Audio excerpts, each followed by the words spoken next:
When it comes to road and street course racing in North America, no event carries as much tradition and prestige as the Toyota Grand Prix of Long Beach. Here in Southern California, they love their cars and they love their stars. And this 3-day racing festival offers the thousands of fans who converge on Long Beach the chance to celebrate both. Legendary names have won here at Long Beach: Andretti, Unser, Sullivan, Zanardi, and Tracy. Today's starting grid includes 6 drivers who have won here and 20 others who look to add their name to the historic list of Grand Prix champions. NBC Sports Network welcomes you to IndyCar Central, presented by Verizon, where we'll set the stage for today's 167-mile race. Here's a look at Shoreline Drive, the fastest part of the racetrack. It's also where the cars will pit and rejoin the race after their pit stops. Hi, everyone. I'm Bob Jenkins. Welcome to the third race of the 2012 Eyes on IndyCar Series here at Long Beach. The first 2 races dominated by the Chevy engines. They have won both poles and both races. However, a setback for Chevy this past week. James Hinchcliffe, in a test at Sonoma, had a major engine problem, and Chevy ordered all of its drivers an unauthorized engine change, and that meets a 10-position penalty on the grid for the Chevy drivers.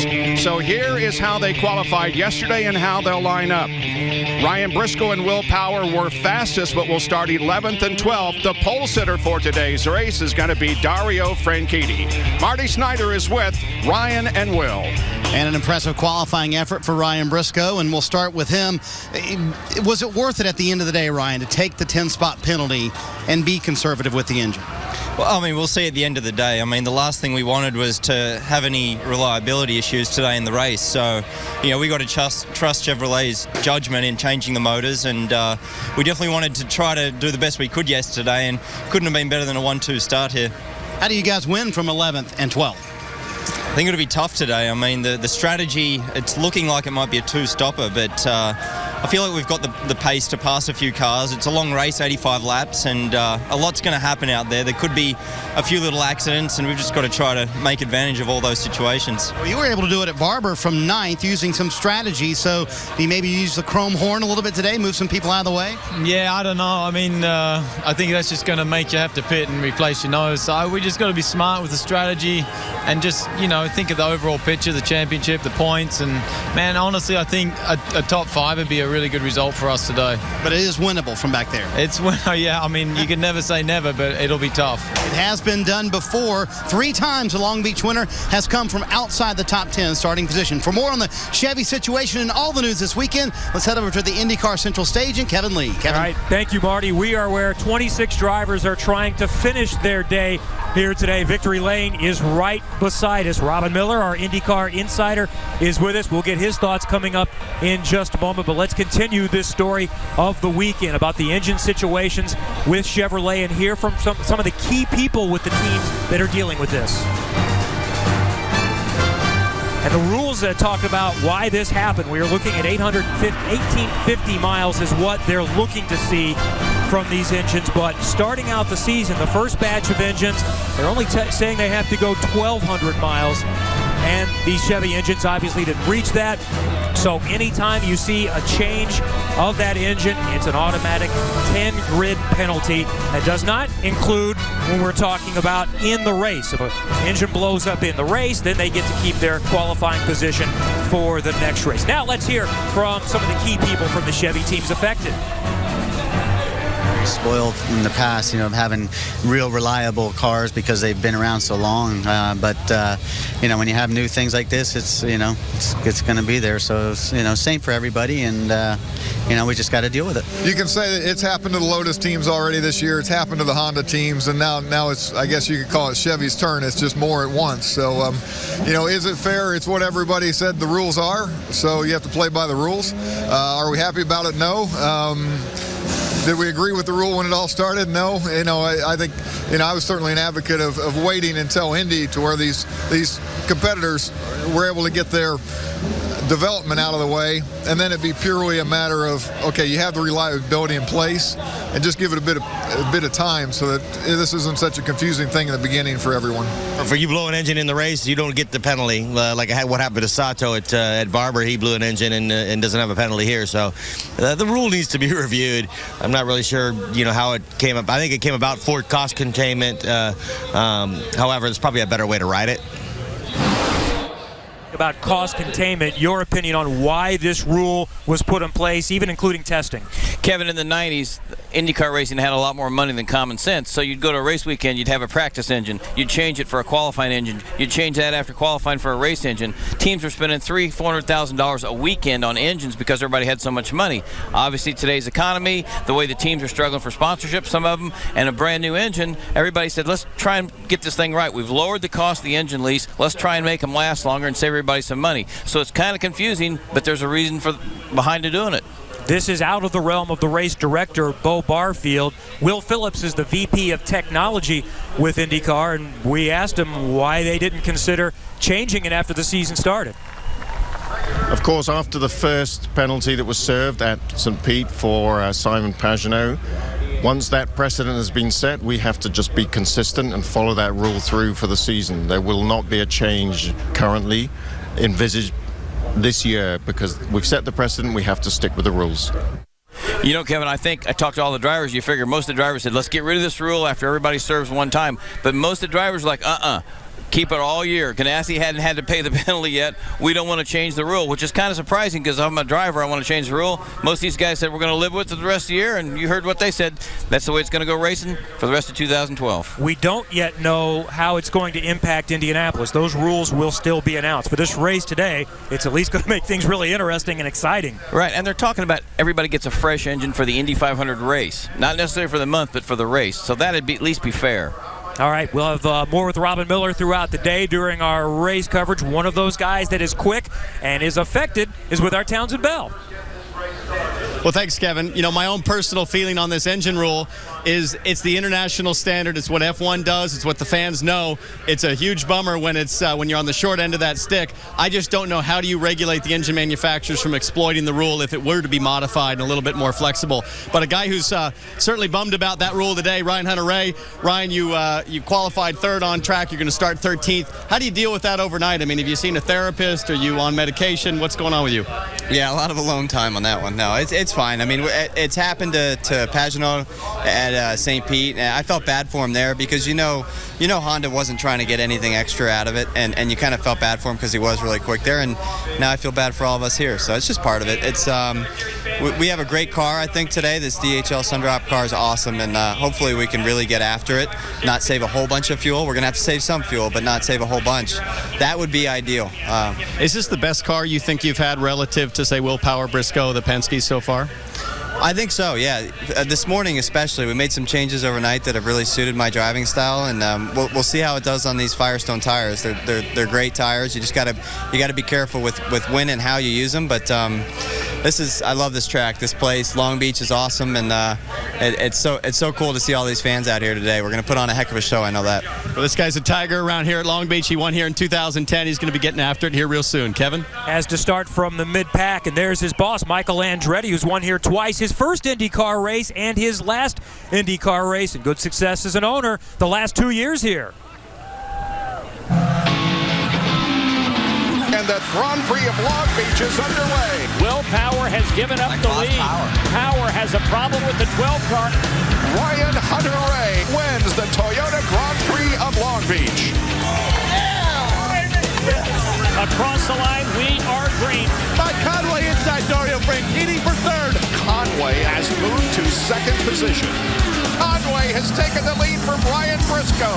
Mike Conway wins his first Eyes on IndyCar Series event. IndyCar Central on NBC Sports Network is presented by Verizon, official wireless partner of the Eyes on IndyCar Series.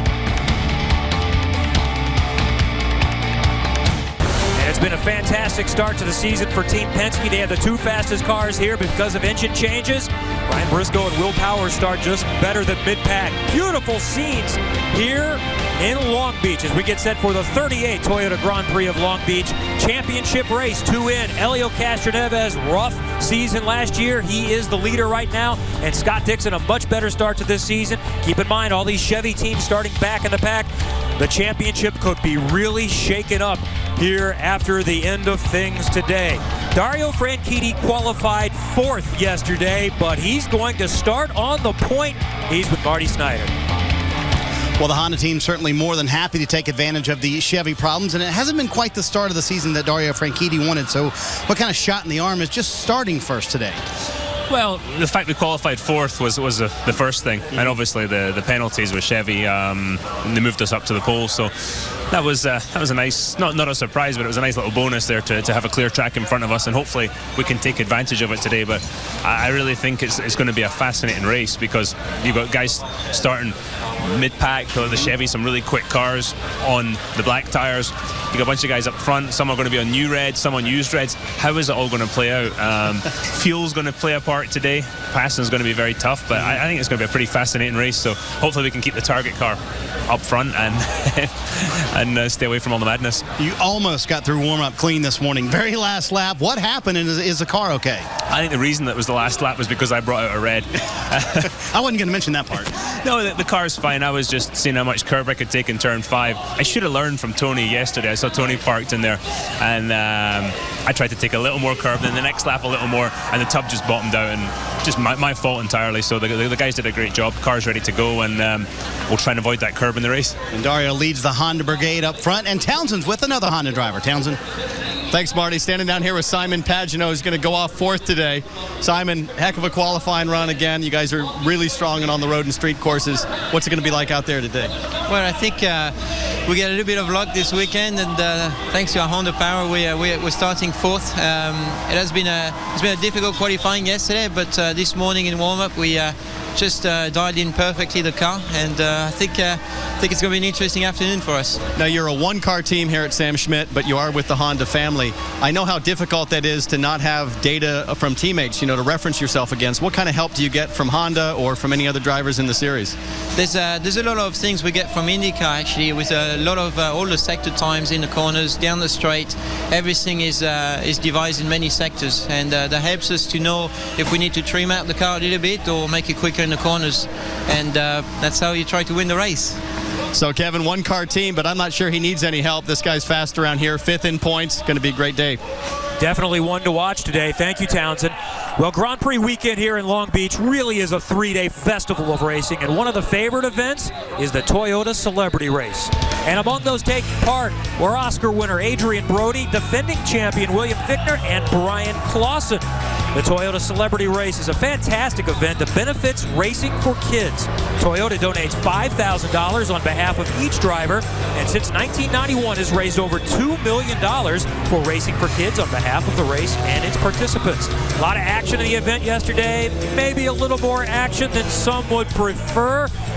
A few incidents on track, and Adam Carolla came through unscathed and goes to the top of the podium. Adam Carolla, the winner yesterday in the Toyota Celebrity Race here at Long Beach. Well, there's a look at Justin Wilson. He's going to start 3rd today. He's got a real chance to win. He's been the runner-up here 2 times on the streets of Long Beach. They are on top of the rooftops. I've got a good seat, but that might be even better. Stay with us from Long Beach. They are lined up on the rooftops. They have been here all weekend for the 38th time. Only Milwaukee and Indianapolis have had longer-running IndyCar events. They've been doing IndyCars here since 1984 on the balconies. Everywhere you could cram them in. A great crowd, perfect weather here at Long Beach, and a look down pit road. And you'll notice as you look in there are no Chevy cars at the front. They may have qualified up front, but because of the engine changes, they are going to start a little bit deeper in the field. No closer than 11th. That's where Ryan Briscoe will be. One of those beneficiaries. He was 7th quick in qualifying, but moves up to the front row. Joseph Newgarden is with Marty. Well, I have found a very happy young man, Joseph Newgarden. Did you ever think your rookie season Long Beach Grand Prix, one of the most prestigious races of all. You'll be starting on the front row with Dario Franchitti. No, I mean, I knew it was possible. Sarah Fisher Hartman Racing, I have so much faith in these guys. They're an unbelievable group. They've given me all the tools that I needed to do a good job for them and make that car quick. So I'm not really surprised. I've been more disappointed in myself, with some of the driving that I've done. I really don't think I've maximized the car that we had and the potential that we had. So, the cool thing is we're getting better and better each race, and that's really the goal. You got to keep improving all year long because that's what everyone's doing in the paddock here. So, real excited for everything that they do. Glad to be with Honda. It's such a great group, and I think we're going to have a good race today. Man, you have really turned some heads in these first two races, yet you seem so relaxed. Is there any pressure on you to prove yourself? I think Firestone and Lights was a good training ground. I've always been here in the paddock with the same type of people. Yeah. So you know what's going on. There's nothing new to really expect. It's just been a really good training ground, and the transition into Sarah Fisher Hartman Racing has been really easy too. So they've made it easy on me, and it's been a lot of fun. So I feel pretty at ease. You approve of this nonsense going on back here? I think your interview's being bombed everywhere. He's got to get this thing going. So don't you get enough TV time already? Boat Hinge. He's trying to get himself on the front page of GoDaddy.com. He needs to get it. I mean, James, he's a pretty funny character. So tell him to get his own interview, right? Yeah, no, exactly. He keeps trying to budge into all my stuff, so I got to one up him now. Right, exactly. Kevin, I hope no one's bothering you over there on the stage. No, I'm good. Robin Miller has been ushered away, so we are safe up here on the stage. Well, we are getting set for the Indianapolis 500, and a week and a half ago we had testing 9 different cars out at the Indianapolis Motor Speedway. There's a look at Mike Conway and AJ Foyt's car. Quickest, Marco Andretti, 218.6 miles an hour. Tony Kanaan was second quickest. We see Ed Carpenter rolling in. The drivers said the cars were more stable, should find more speed by the time we get to May. And rookie orientation the same week at Texas Motor Speedway with Simon Pagenaud, Joseph Newgarden, Brian Clausen. And he's not a rookie at Indianapolis or on ovals, but our own Townsend Bell got an opportunity to get in the new car for the first time. We bring him back in. So Townsend, what was your first reaction to this car? Well, Kevin, there was a great deal of anticipation for me, not knowing what to expect driving this new Dallara. First impression, it was a lot like a Formula One car in terms of the way I sit. My feet are a little bit higher with the higher nose. True left foot braking setup. Left the pits with a hand clutch for the first time since I drove an F1 car years ago, until I put my right foot down. And man, I got to say, a little bummed. It wasn't as much power as I wanted. Somewhere in the 500s, I guess. Boost pressure down for the ovals. I'm starting my drive right now. These things need more horsepower. We need to be going faster. I don't like 215 at the Speedway or, high 207, 208 at Texas. I want to be getting after it. That's what this sport is about. So I'm driving, start my push now. Raise the horsepower, drop the weight. Let's get these things going. Like it. Can't wait to see it. And I hope we'll see Townsend Bell in the Indianapolis 500 again this year as well. Well, we are nearly ready to go. And there's the fastest in qualifying. Let's see what Ryan Briscoe can do from just past mid-pack, starting 11th today. And there's Rubens Barrichello, still learning these circuits. He's the only driver that's never raced here before. Well, don't forget, you can get live streaming from the Verizon app. Call Star Indy for live in-car cameras, driver pit crew chatter, and more. Download IndyCar Mobile only from Verizon. Parade laps are going right now. Helio Castroneves taking his trip around and certainly hoping for better results than what happened last year when he came together with the teammates. Long Beach on the restart, Helio was on the inside of Oriol Servia. Unfortunately, my mistake of my part. Probably braked a little late, locked up. But that was enough to go a little bit too far. Oh, look at Castroneves. He took out his teammate. I can't believe it. Castroneves takes out Will Power. Oh, is he in trouble? And when I saw Will, he was already turning, and I ended up hitting him and taking him out of the race. I spun out, and that was that. It wasn't deliberate. Certainly, when you hit your teammate, it's not fun. I felt so terrible. I take the full responsibility for that.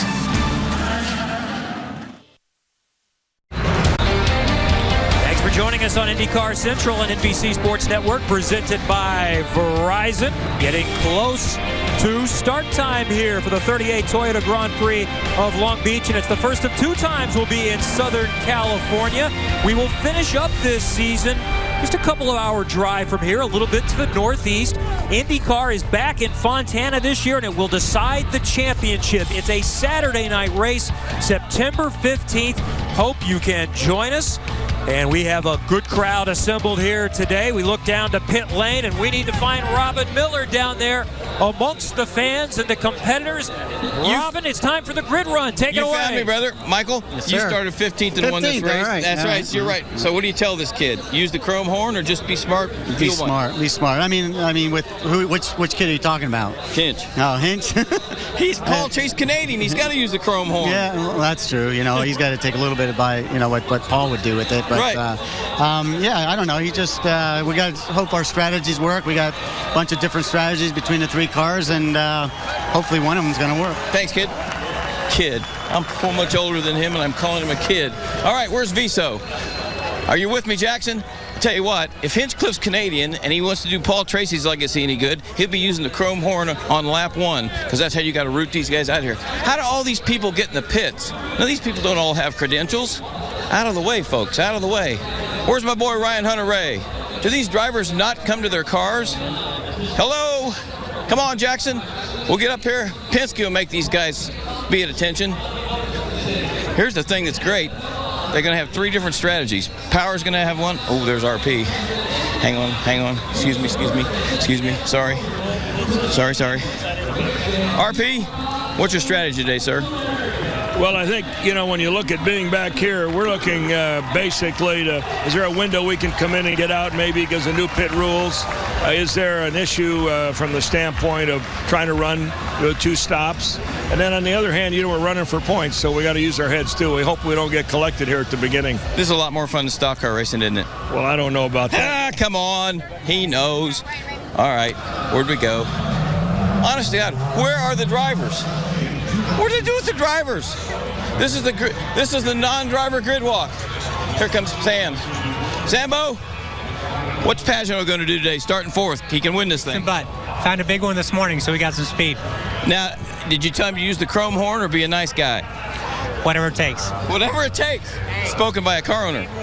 Well, I can tell you one thing. If I don't find Alex Tagliani, I will look for his wife. I can guarantee you that. There are no drivers down here.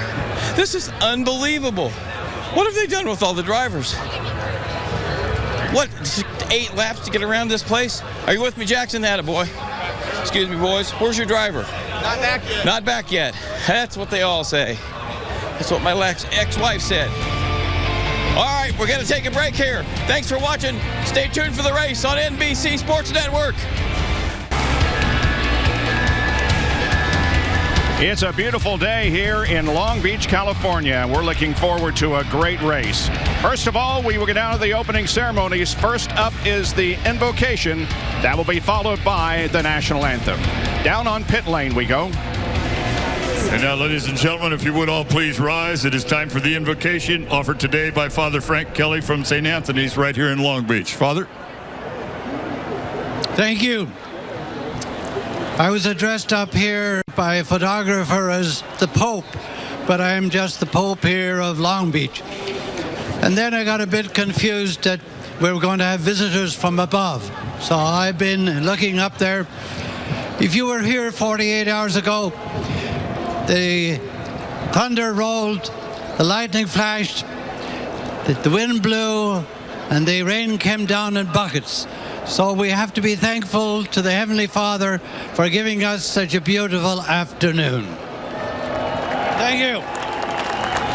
Boy, if I got applause for that, can you imagine what if I could have a lot of time? So may this Grand Prix be safe for all. May God guide us, protect us, especially the drivers, their teams, and of course the spectators. And concerning that 48 hours, a local commentator said the day was better suited for ducks than drivers. So, fortunately, it's best suited today for drivers. Thank you. Amen. And if I hear amen, amen. All right, Padre. Please remain standing. We've got more to do. We'd like to introduce the Alpha Company Recruiting and Retention Battalion of the California Army National Guard. They are our color guards. And ladies and gentlemen, it'll be time for, please stay standing if you would. And now to sing today's national anthem, Please give a big welcome to multi-platinum recording artist, 3-time Grammy nominee who has sold more than 75 million albums and singles worldwide. Please say hi to Taylor Dayne. Thank you. Ready? Oh, say, can you see by the dawn's early light what so proudly we hailed at the twilight's last gleaming, whose broad stripes and bright stars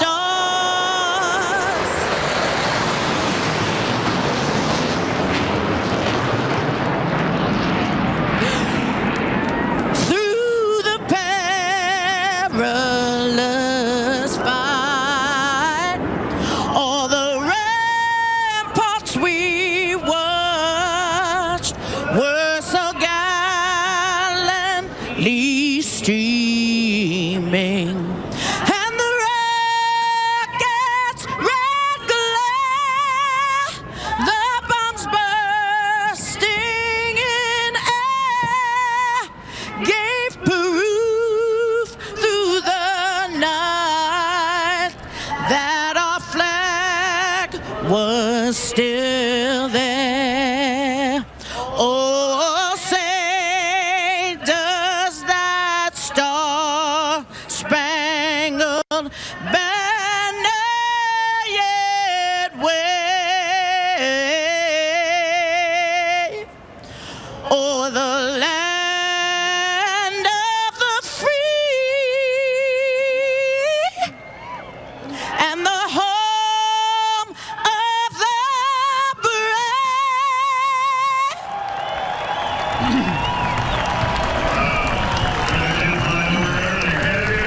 Stirring rendition of the national anthem by Taylor Dayne, and the area up here that we're standing on shook when those F-18 Hornets flew over. Very, very impressive. I'm Bob Jenkins, now with my booth mates, Jan Beekes and Wally Dallenbach. Well, we've talked about how this field is jumbled.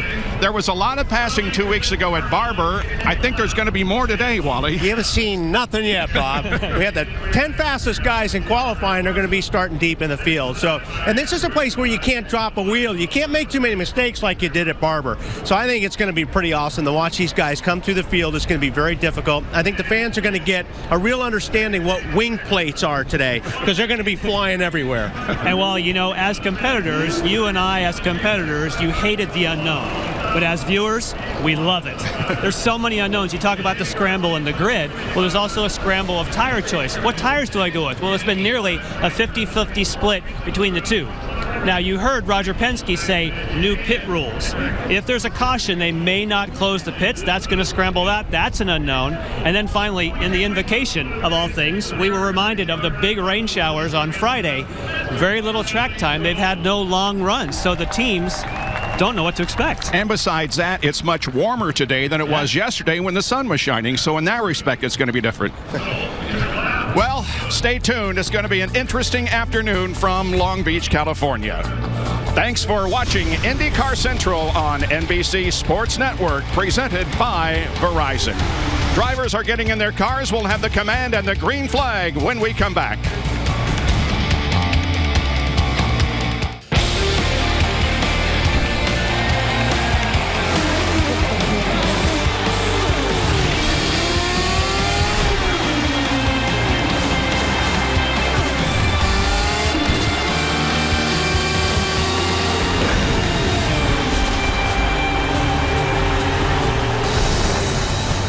For the 38th time, some of the best drivers in the world have gathered on the streets of Long Beach, California, and today it is the Toyota Grand Prix 38th edition from this beautiful setting here in Southern California. The weather was horrible on Friday. It was cool yesterday. Today, perfect weather with a humidity of 71%, partly cloudy skies, and a comfortable 58 degrees. Let's go down for the command to start engines. Are you ready? Ladies and gentlemen, start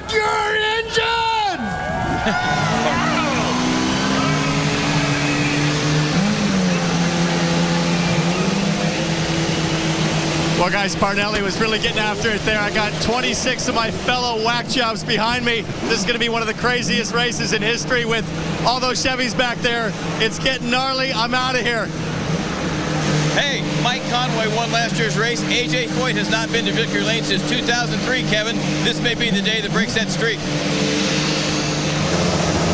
Here in the middle, Ryan Briscoe was the fastest in qualifying, but he's going to start in 11th. He hasn't won since Texas in 2010, but he's got a good opportunity to work his way through the pack today. Right here is Will Power. He won from 9th a couple of weeks ago, so he might have more confidence than everybody else said. It's going to be very difficult, though, to go off strategy because of a two-stop race, both starting on primary blacks, Marty. Kevin, it used to be that the name Andretti was synonymous with victory lane here at Long Beach. In fact, Mario and Michael won 4 straight races here. Well, now as an ownership group, they have a chance to win their 3rd straight race. You just saw Ryan Hunter-Reay. Many people think he has the best car here in race trim. Right behind him, his teammate James Hinchcliffe passed a ton of cars here last year and finished a career best 4th. And then deep in the field, Marco Andretti, who's had a fast car all weekend, led the very first practice session of the day. It'll be fun to watch the Andrettis and all of these Chevys try to make their way through the field, Bob. Boy, an exciting command there by one of my heroes in racing, Parnelli Jones, getting this thing started. The 63 winner of the Indianapolis 500. Honda is bringing back the fastest seat in sports sweepstakes. You can enter by logging on to shophonda.com. This week's lucky winner, Beverly Delp from Brownsburg, Indiana. Beverly, can you hear me? Yes! How do you feel there behind Ari Luyendyk? Wonderful! I understand that you have had seats in the 3rd turn at the Indianapolis 500 for many years, so you must be a real race fan. I think Beverly is a little nervous right now and perhaps can't hear me, but enjoy the ride. By logging on to shophonda.com, Beverly won the opportunity to start today's race in the IZOD 2-seater driven by Ari Luyendyk. This track is 1.9 miles in length. Jan, take us around. And, of course, you start on Shoreline Drive that we just saw, and it leads, Wally, of course, to the best passing zone. That is turn number 1, but this year you can defend. You can kind of defend that inside. Now, turn number 6 coming up here isn't highlighted, but that's where Mike Conway took the lead last year, ended up going on to victory. Another great passing zone into turn number 9, and they've changed the hairpin just a little. I think you could pass on the entrance. Great layout here at Long Beach, always leading to some excitement, especially going into turn 1. I look forward to the green flag coming out. Here is the lineup. Starting on the front row will be Dario Franchitti. He qualified 4th. Joseph Newgarden will start in 2nd position, qualifying 7th. In the 2nd row, Justin Wilson and Simon Pagenaud. Row number 3, Scott Dixon and Takuma Sato. In row number 4, Mike Conway and Graham Rahal. Yeah, of course, I just mentioned that Mike Conway won here last year. Graham Rahal didn't qualify well. They found a loose clamp that had to do with boost pressure. He should be much quicker. Row number 5, Charlie Kimball on the inside, flanked by Alex Tagliani. And then, Wally, we get back to the 6th row, and there's where you find the 2 fastest qualifiers. Yeah, no kidding. 2 fastest guys all weekend here, and they're starting deep in the field. There's going to be plenty of excitement here today watching all the passing, but it's going to be fun to watch these 2 guys come through the field. Ryan Hunter-Reay starts 13th, qualified 3rd. James Jakes alongside. The 5th fastest qualifier, E.J. Viso, and then James Hinchcliffe, the 6th fastest. Simona De Silvestro will be in the 8th row, along with Elio Castroneves, the 8th fastest. Tony Kanaan and J.R. Hildebrand have the next row. Marco Andretti and Rubens Barrichello occupied that row. Then we moved back to Oriol Servia and Ed Carpenter. And in the final row, Sebastian Bourdais and Catherine Legge. Let's go to our onboard cameras. Rubens Barrichello carries the Verizon onboard camera, starting back in 22nd position. J.R. Hildebrand, the National Guard onboard camera. J.R. starts in 20th position. James Hinchcliffe carries the GoDaddy.com onboard camera. Hinchcliffe, look for him to move up from 16th. Here's Ryan Briscoe, who was the fastest qualifier. Charlie Kimball, the Novolog FlexPen onboard camera, car number 83. Simon Pagenaud also will carry one of our onboard cameras from HP in the number 77 car.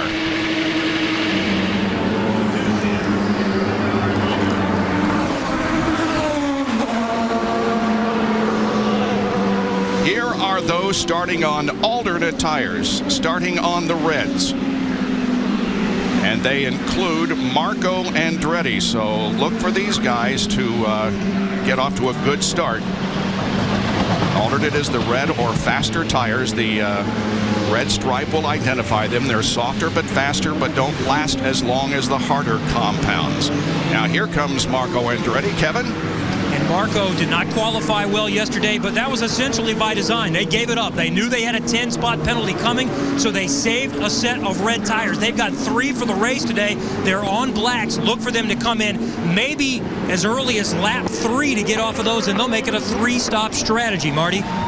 Well, Kevin, we've talked all afternoon about the guys starting in the back. Among them, our championship leader, Helio Castroneves, who told me moments ago he's terrified about turn 1 because he thinks it's going to stack up in front of him. So look for Helio and a lot of other guys to maybe actually back off going into turn 1. Let any melee that might happen in front of them happen, and then they can get clear of it after that. Cars being ordered to get nose to tail so they can come off of turn number 11 and begin to line up side by side for hopefully a very interesting start. Joseph Newgarden, last year's Firestone Indy Lights champion, gets his best start in an Indy car. There he is lined up in second position. It's a blue and white car, and they put orange tape on the wings and on the front wing and mirrors and the front wing and the rear wing. So that will be an interesting way to identify that car.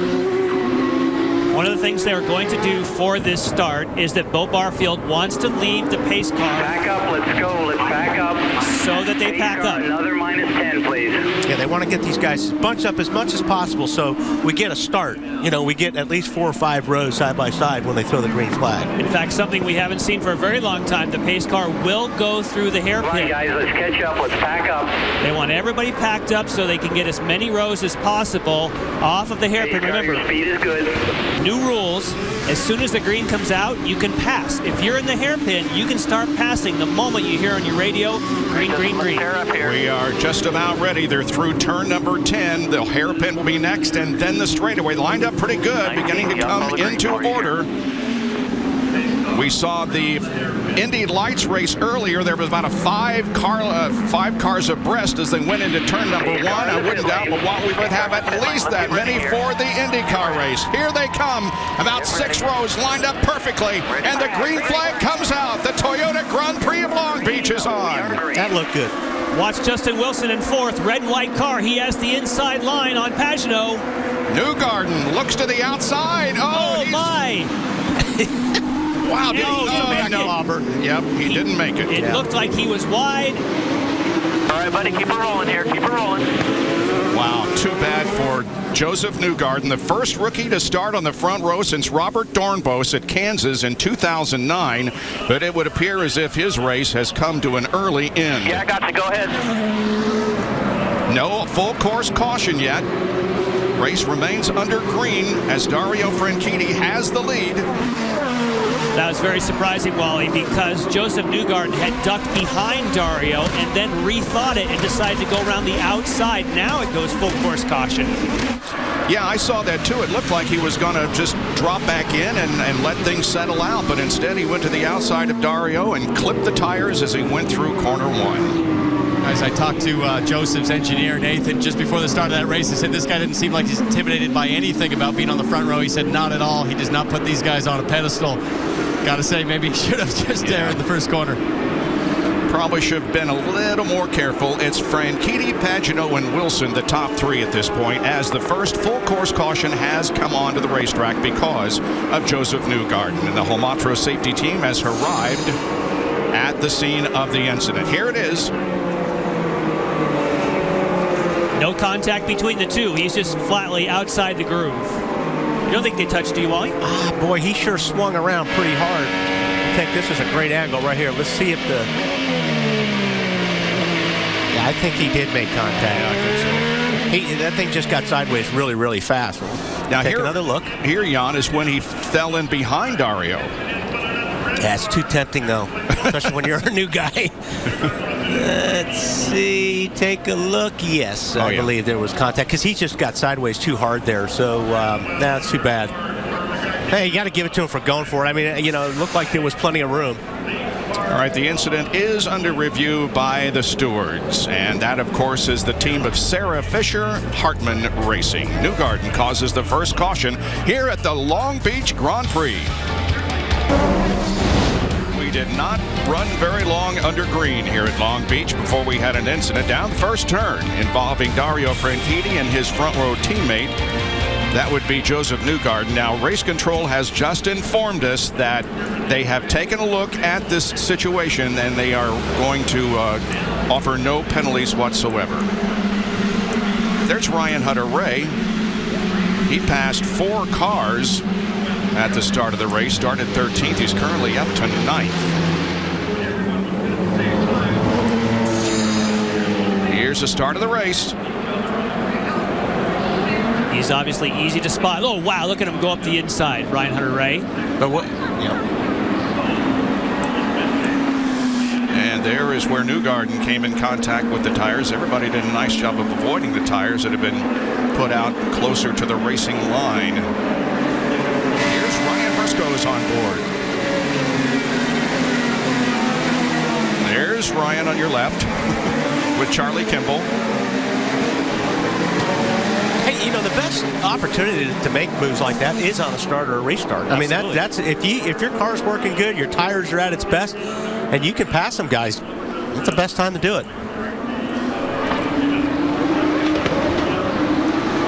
Down to Kevin with Joseph.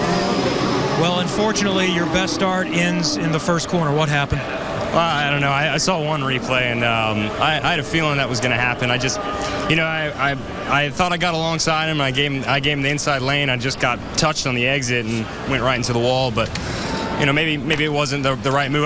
The plan was if he was braking alongside of me, I would have just given him a lane and tucked right in. But I thought I had a good run on him and got a good jump on him. So it's one of those tough breaks, man. I feel bad for the team. If anything, probably should have just.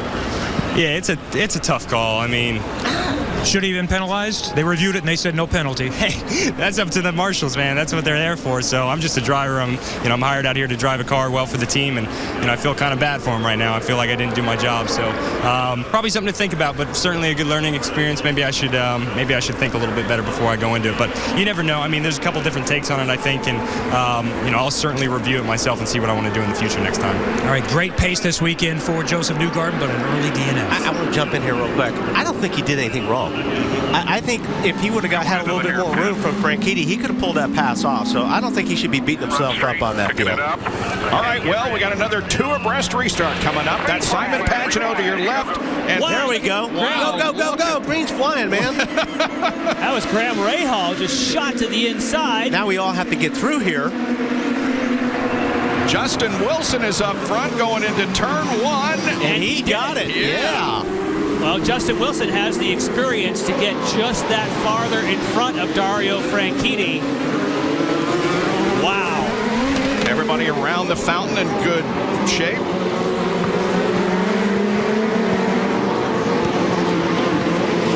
And remember, this is all done without any kind of push to pass. It's all on the drive that you got when they said green. You could just see all the cars lurch. There's been a lot of talk about how the twin-turbo Chevrolets accelerate more quickly. Well, Justin Wilson, of course, he was racing with Hondas, but that thing took off like a rocket. And Justin Wilson has not shown Elio. Yep, making a move. Going to the inside of Simona De Silvestro. Elio carrying AAA colors once again. Oh, there you go. Using the chrome horn as Robin talked earlier. A couple of Penske cars right together behind Mike Conway. Of course, Ryan Briscoe, then Will Power. Briscoe and Power, the fastest qualifiers yesterday, starting 11th and 12th on the grid. Charlie Kimball, there's Graham Rahal. Right behind them is Ryan Hunter-Reay in yellow and white.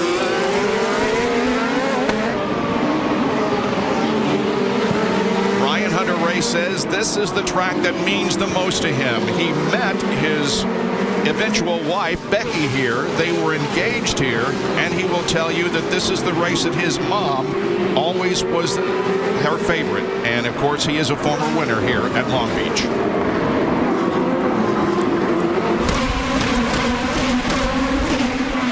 See where we're at here. Let's go to mixture 5. Charlie Kimball, of course, started behind his teammate Graham Rahal. Now he leads Graham Rahal as far as the Ganassi duo. So nice job thus far by Charlie Kimball. These guys were a little bit worried about this morning, Yana. Their fuel, they were not getting the fuel mileage that they were hoping to get to make this thing a 2-stop. Their goal was kind of like get everything you can, because they're probably going to have to stop 3 times depending on how the cautions work out. They've had a little bit of help so far with that early caution. Riding on board with Kimball, who is 6th.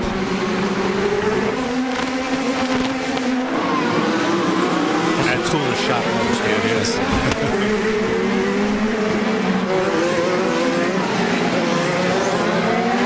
It's J.R. Hildebrand behind Simone de Silvestro in the National Guard colors, number 4. Be very interesting. You'll see a mix there. She, of course, is on the black sidewalls, and you can see clearly on board that JR has the red sidewalls early on. He should be able to be much quicker than if it turns out to be a long stint. Maybe that's advantage her. Kevin? Marco Andretti, we had said earlier, we expected him to pit earlier. They put tires out about 2 laps ago, then took them back. Now they've just gone back over the wall, so they've been going back and forth on what the strategy is. I'm guessing, guys, there's a concern here. If we get a lot of yellows, then it's going to be pretty difficult for a 3-stop strategy to finish up at the front.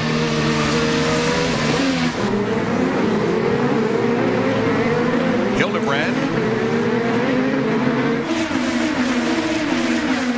running in 19th.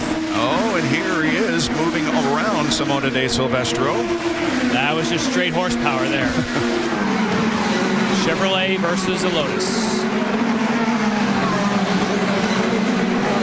Rubens Barrichello is in the dark blue car behind. There's Marco getting tires. Marco is in. He was on the primaries. Now he's on one of his 3 sets of sticker, alternate, softer tires. And keep in mind, too, he gets out and he can run quick laps in clear traffic right now.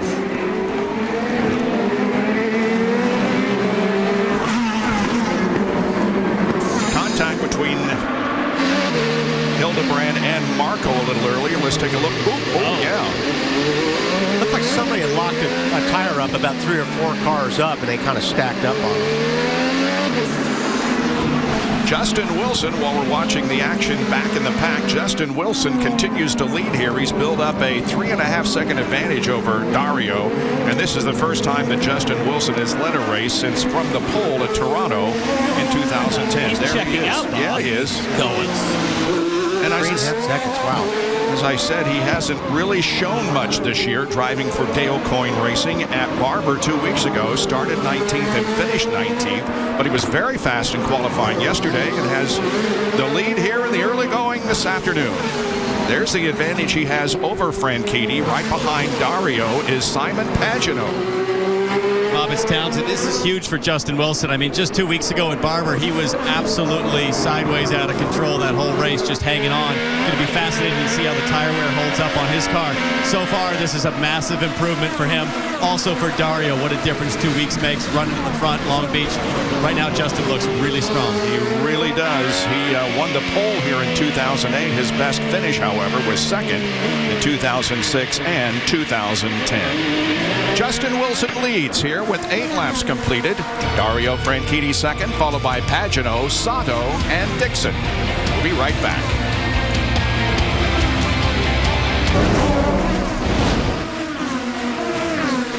Back in Long Beach, there's Dario Franchitti, who is now running 3rd. You saw just as we went to break on nonstop, Simon Pagenaud pass him.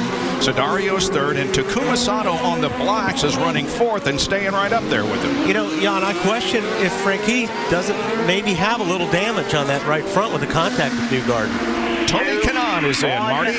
Well, here's the guys starting with the three-stop strategy. We saw Marco do it a moment ago. Tony Kanaan on pit road now. These guys had major brake problems today. They rebuilt the entire brake system. Tony said, don't touch the chassis. It's fine, and the brake's way better right now, so they're going to try and make it on 3 stops. Reds go on for Kanaan.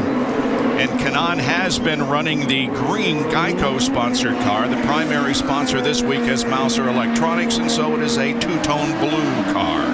Hey guys, a quick update on Dario Franchitti. His team is working his fuel strategy, so he is already in fuel save mode to match his number, make sure he's on strategy. So I don't think he's too worried about losing that spot. Never want to lose it, but nonetheless, he's driving to a fuel number.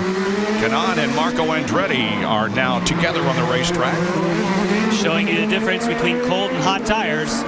He should be able to get him here on the approach to turn. Oh, but see, Kanaan now is starting to develop a little bit of pressure, a little bit of heat. And there's third place. Sato, as you said, Bob, on the blacks. Gets it done. Wow. Driving for Bobby Rahal this year, with Rahal's return to the Izod IndyCar Series as an owner. And his driver has been impressive in all 3 races. The finishes don't reflect that, though. Sato driving the MyJack car. Here it is, entering turn 1. He's to the inside of Dario. And Dario fairly consistently, except for the start, has not taken a defensive line into turn number 1. And, you know, sometimes discretion is the better part of valor. I think he knows that he's got some trouble. Kevin. Takuma Sato has not had results so far this season. He's the only driver with DNFs in both starts. Tom Anderson, their managing director, said the focus right now is just on reliability, not beating ourselves. They said it was their mistake that led to the mechanical at St. Pete, but Takuma's been optimistic because despite these issues, they have had good pace in the first 2 races and pretty good pace again this weekend. They got bogged down in a little bit of traffic yesterday in qualifying. And now Dario's under fire from his teammate, Scott Dixon, and Dixon makes the pass. Hello there, teammate. I'll move you over a little bit to the right as I go by. Wow. Hey guys, I know, been hearing here down at the Ganassi pits for Dario, they've been talking fuel number, but man, he's kind of dropping pretty quickly. I'd be turning up the wick, I guess, but Chip gave me that look when I asked him about handling. He said, no, the car's fine. He just gave me that look like, you know, kid, we've been here before. We know what we're doing. Yeah. So Dario's back to 5th now. And right behind him is Charlie Kimball, another guy who's doing well, as we talked earlier.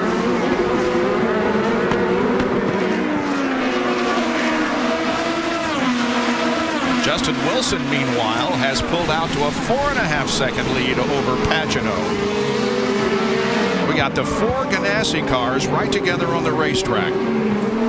Namely, Dixon, Franchitti, Kimball, and Rahal. They're running 4th, 5th, 6th, and 7th. We're struggling, so if we get by, let's get by.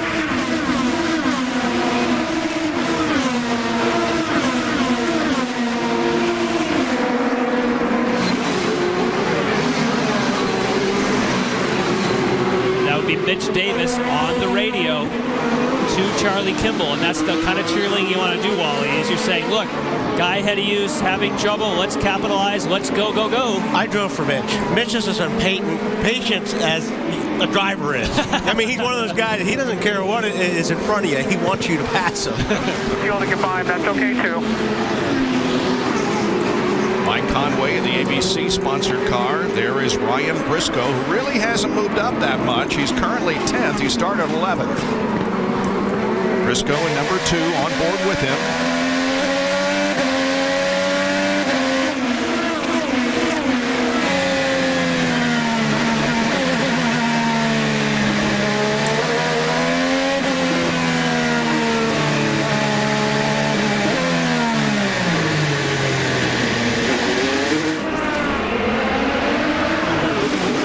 Justin Wilson, who continues to lead down to Townsend Bell.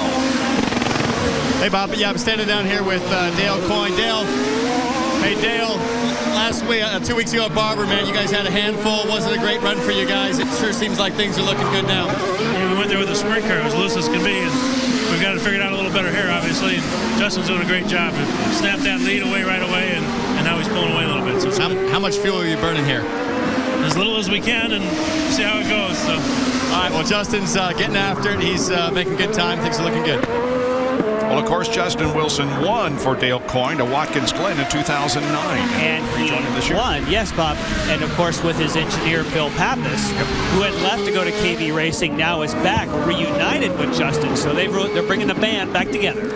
And he is looking good. A 4.3 second advantage for Justin Wilson over Simon Pagenaud, Sato, Dixon, and Franchitti at the 38th Annual Toyota Grand Prix of Long Beach.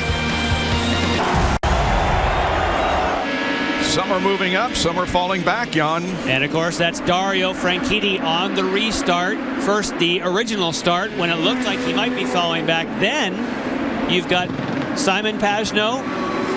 Makes it up the inside of turn number 1. Almost carbon copy here for Sato. Plenty of room between cars until his teammate comes along and says, hello there, Dario. See ya. Moves him to the right, and certainly Dario is struggling to maintain the pace, and no one has maintained the pace of this man, Justin Wilson. Upping his advantage to 6.9 seconds over Pagenaud. Charlie Kimball, just as we went to break. Let's see what happened to him. Under attack from Graham Rahal, who moves to the inside and passes his teammate. Well, no, he didn't. He almost did. Oh, look, Kimball got Newgarden and Franchitti didn't do that earlier in the race. All right. We got Bourdais. Sebastian Bourdais, who had moved up 5 positions since the start of the race, is in the tires. Side or the other. Sorry, I lost it. And there you hear, he lost it. There's your answer. Sebastian Bourdais, a 4-time champion in the Champ Car Series. How bad's the damage to the front? Now, this could be the first opportunity for the pits being open. Yep.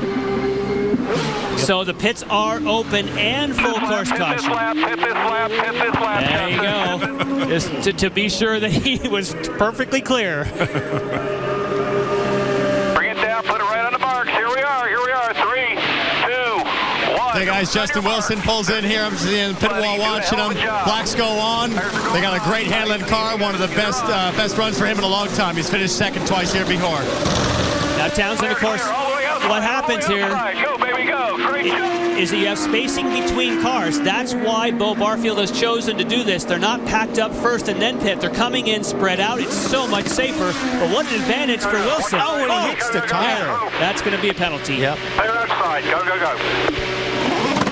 Scott Dixon pits from the 4th position.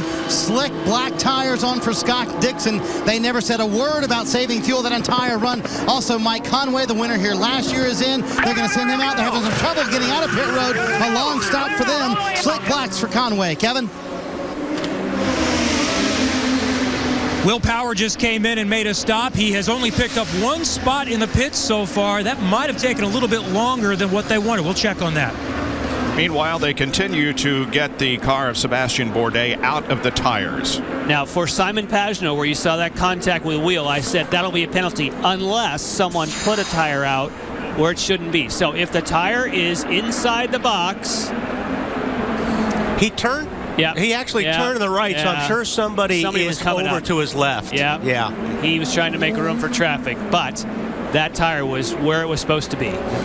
Now here is the Bourdais incident. Rear brake. Yeah. He had a lot of rear brake in it, and he got sideways when he jumped on the brake, and boy, just not enough room to save yourself in that corner. I don't know if there's a whole lot of damage though on the front of that car, but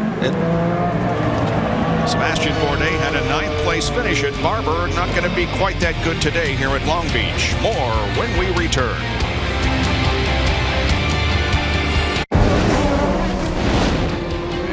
Rejoin us just as they're getting lined up for the restart. The first 7 cars, namely Sato, Franchitti, Hunter Ray, Briscoe, Hinchcliffe, Castroneves, and Hildebrand did not pit, so they're up front. Justin Wilson, who was leading, is in 8th position. 2 by 2 they come off of corner number 11. Here we something's go. wrong with Franchitti. He had a terrible start. Dario just gets left in the dust. Takuma Sato. They're going to run him over. Ryan Hunter-Reay moves to second. Cliff underneath Greg Keating.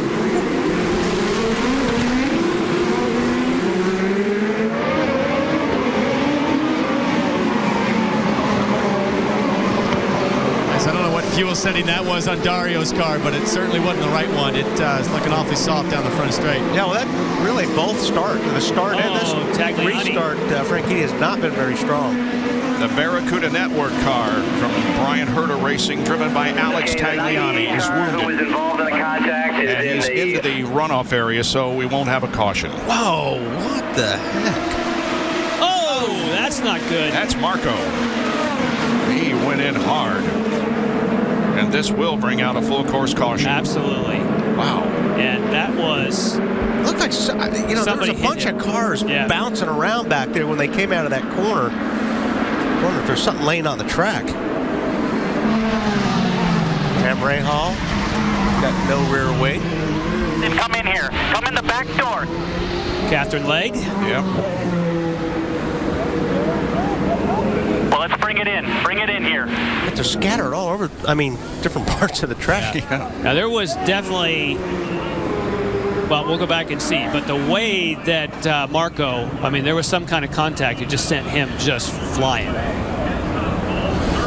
J.R. Hildebrand makes a pit stop. Meanwhile, he This did is not a good pit, idea. Yeah, on the most recent caution, but he does now.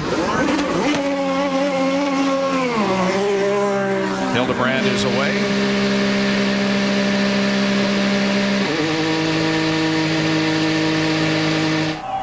Marco climbs out of the car. He is okay, but he has a damaged race car. Hold on here. Just hold on. Graham Rahal gets some work at the front and the back of his car. All right, I'm just trying. Kevin? All right.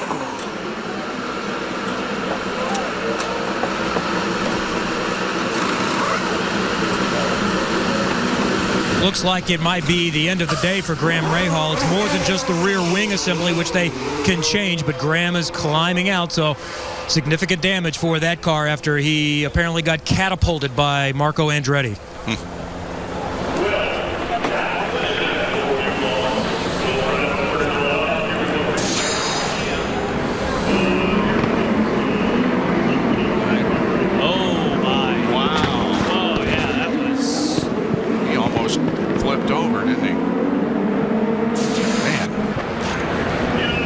Looking crash.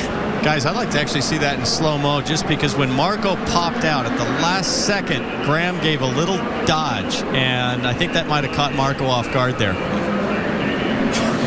And then Catherine Legge is also in the tires. They've gotten her car out.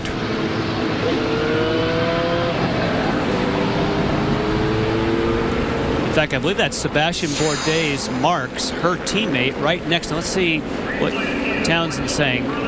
I see what Townsend's talking about. So as soon, Graham was on his braking zone. He was kind of got an eye out the peripheral. As soon as Marco popped, you saw Graham just give a little bit of a slight, steering modification. I don't think he had any idea at the closing speed that Marco was coming. Marco certainly didn't expect that. Good eyes. Dixon did a good job getting through that, too.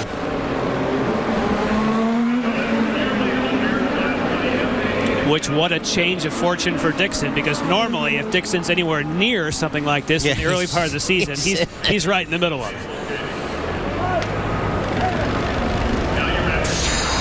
And now here is Barrichello's on board.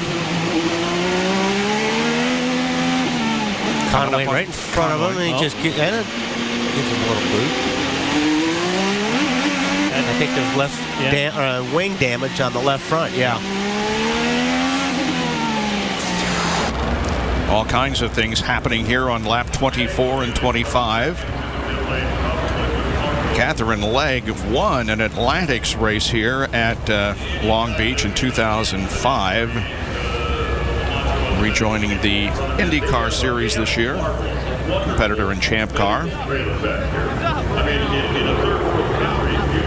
Graham Rahal is out and out of the car and out of the race. Why did we catch the ship minute? Because we screwed ourselves, and then we were forced to do a three-stop race.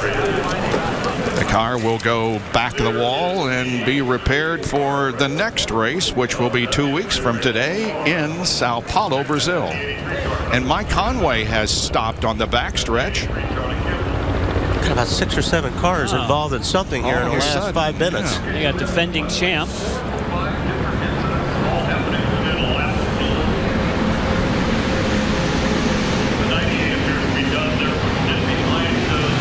A line of traffic snakes through the area where Mike Conway's car is stopped.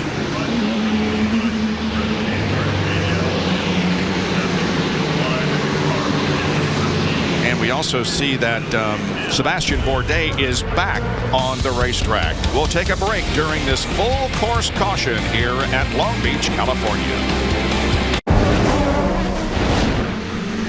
Coming up when we're finished, the Stanley Cup playoffs continue on the NBC Sports Network with Game 2 between the Devils and the Panthers.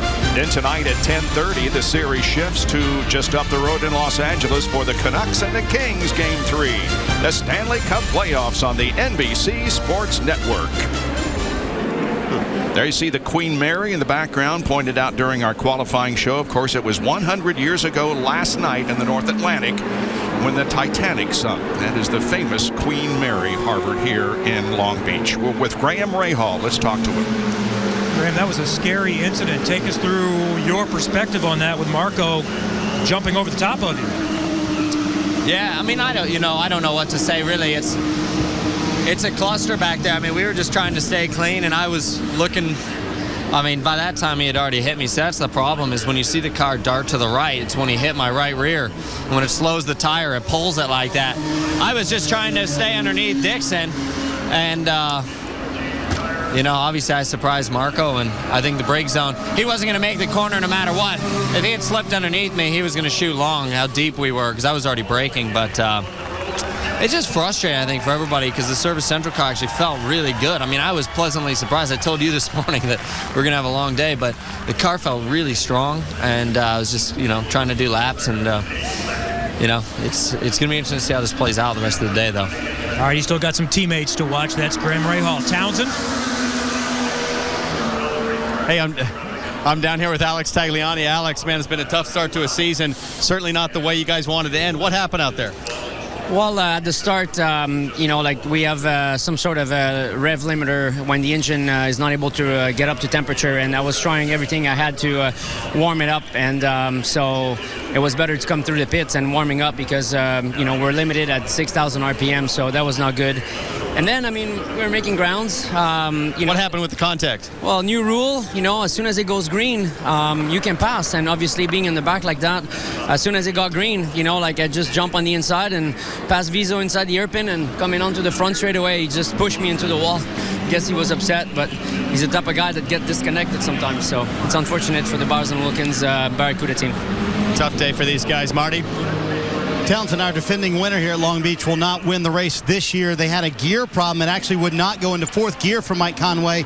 Then they told him on the backstretch, recycle it, and then it died. So they get a push back here. They literally are changing the gear on pit road. He'll make his way back out eventually, but they have taken the old gear out.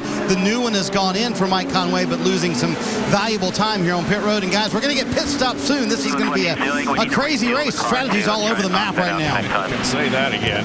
Takuma Sato, by the way, is the leader of the race. There he is behind the pace car in the blue and white car, and behind him is Ryan Hunter-Ray, who's running second. The third car there is Ed Carpenter in the Fuzzy's Vodka sponsored car. However, he is not on the lead lap. He is, in fact, in 18th position. There are 17 cars on the lead lap. Actually, it's to get Marco's take on that, because I think it's going to be quite different than Graham Rahal's. Yeah, I wouldn't doubt it. There is Franchitti, who is currently running in fourth. And this was when Dario just didn't launch. It was... And that's twice now today, at least twice. His car, now I don't know what happened there, but just on the starts and the restarts, the car is not going. Brakes are working fine, he just couldn't get off the line.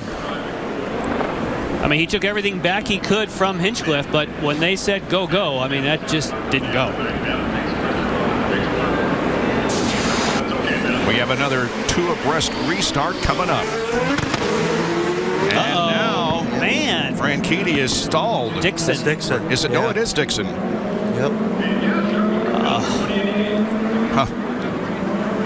We were just saying that Dixon, how fortunate he was. He was so close to that accident that happened between, in fact, it's the same corner, same approach to where he just dodged a huge bullet. Now, he obviously hasn't dodged it.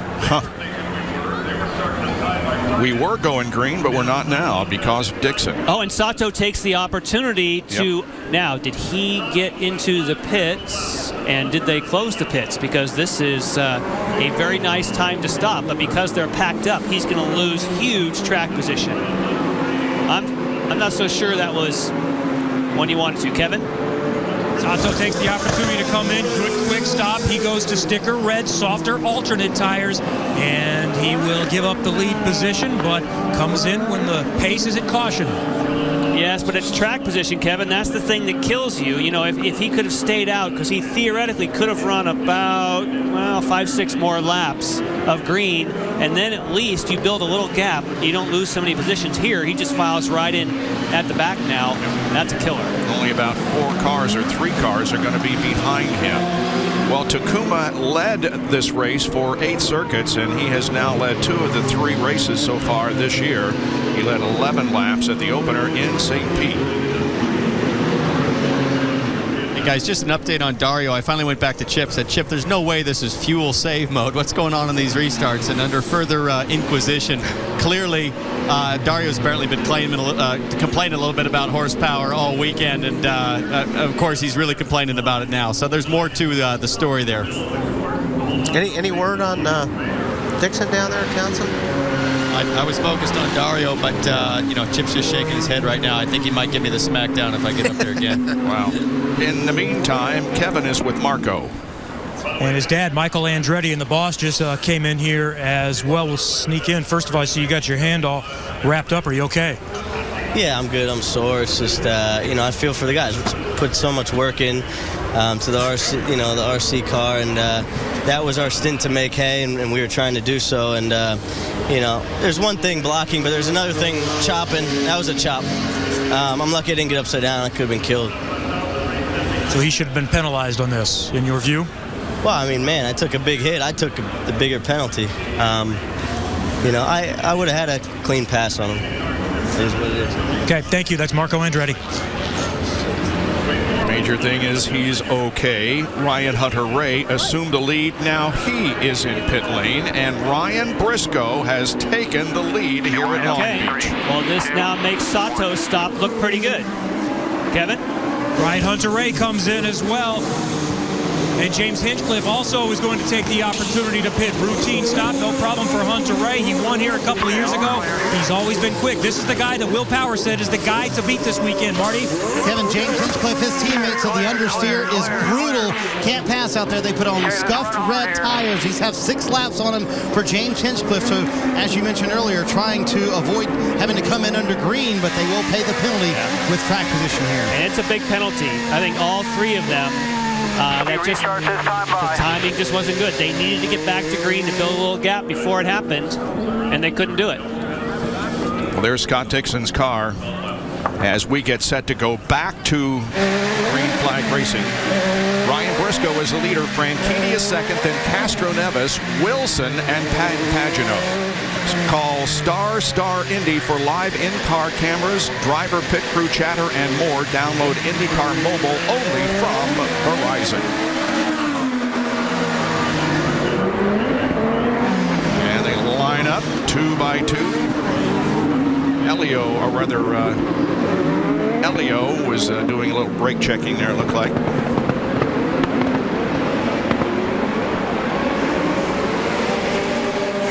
Green will come out again on lap 30 of 85. Pair up, please. Keep in mind for Briscoe that he has not stopped. So when you see Sato, when you see Ryan Hunter-Reay, these guys peel onto pit road, obviously Briscoe has got some great fuel economy. He's going to try to do what I think is the way to go. Build a little gap. Do something before you pit. Get ready for a good restart. pit pretty quick, isn't he, on? Yeah, he's going to have to do a lap or two before he's going to have to hit pit road. Ready? Get ready. Ready. Here we go. Again, the starter determines Dario when the green comes out. Still can't do it. Getting the restart. Look at Wilson again. Wilson had a great run on him, but he kind of got blocked by Franchitti. He's going to lose 3 or 4 spots, maybe more. Ooh, this is good. Oh, no. Now there's contact between Briscoe and Dario.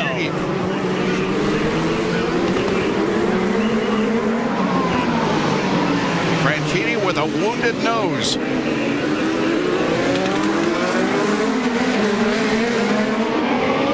Keep digging. Keep digging. And while we're looking closer at the data, I think that Briscoe could actually go another 5 to 6 laps if he was really good on his yellow fuel mileage. Yeah. So he has. Now, is his car damaged, though? I mean, that was a pretty good-sized hit. I think Franchitti got the worst of it. Looks like he did a lot of damage to that end plate on the left side of the wing. Sato just takes passed over. Power. Yep. Woohoo!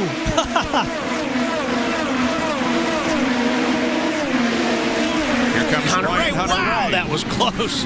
Trying to go around the outside of Rubens. Nice. Keep going. One more if you can. James Hinchcliffe trying to get around Simona. Oh, and he A little nudge. Gets her sideways. Wow, look at the difference there. That's all horsepower right there. That's not a fair fight. Oh, that hurts when you're a driver. Yeah. Well, Dario's taking a look at. Oh, man, Sato is really moving. As Dario does have right front wing damage, he is going to try to make one more lap and try to come in. So clearly the handling's gone south on him too. James Jakes and Power. Yeah. That's 9th and 10th. The leader is Briscoe, then Elio. Tony Kanaan moves to 5th position ahead of Wilson.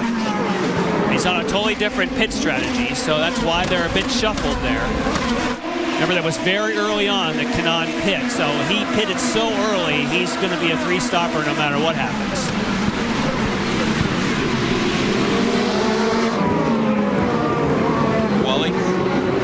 You guys just talked about the Lotus going down the straightaway.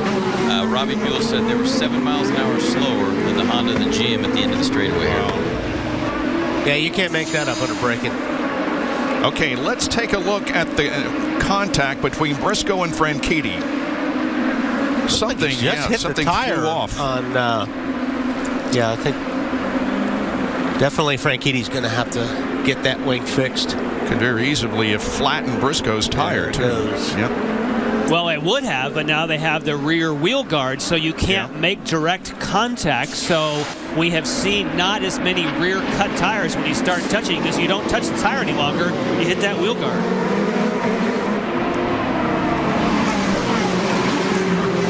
The other thing, Jan, is those front end fences have a really rounded, kind of blunt edge now. They're not as sharp as they used to be, which definitely has cut down on cut tires. As you know, right there, right behind Franchitti. And they've made this move before. Turn 1, that was where Pagenaud has already made a move on Franchitti.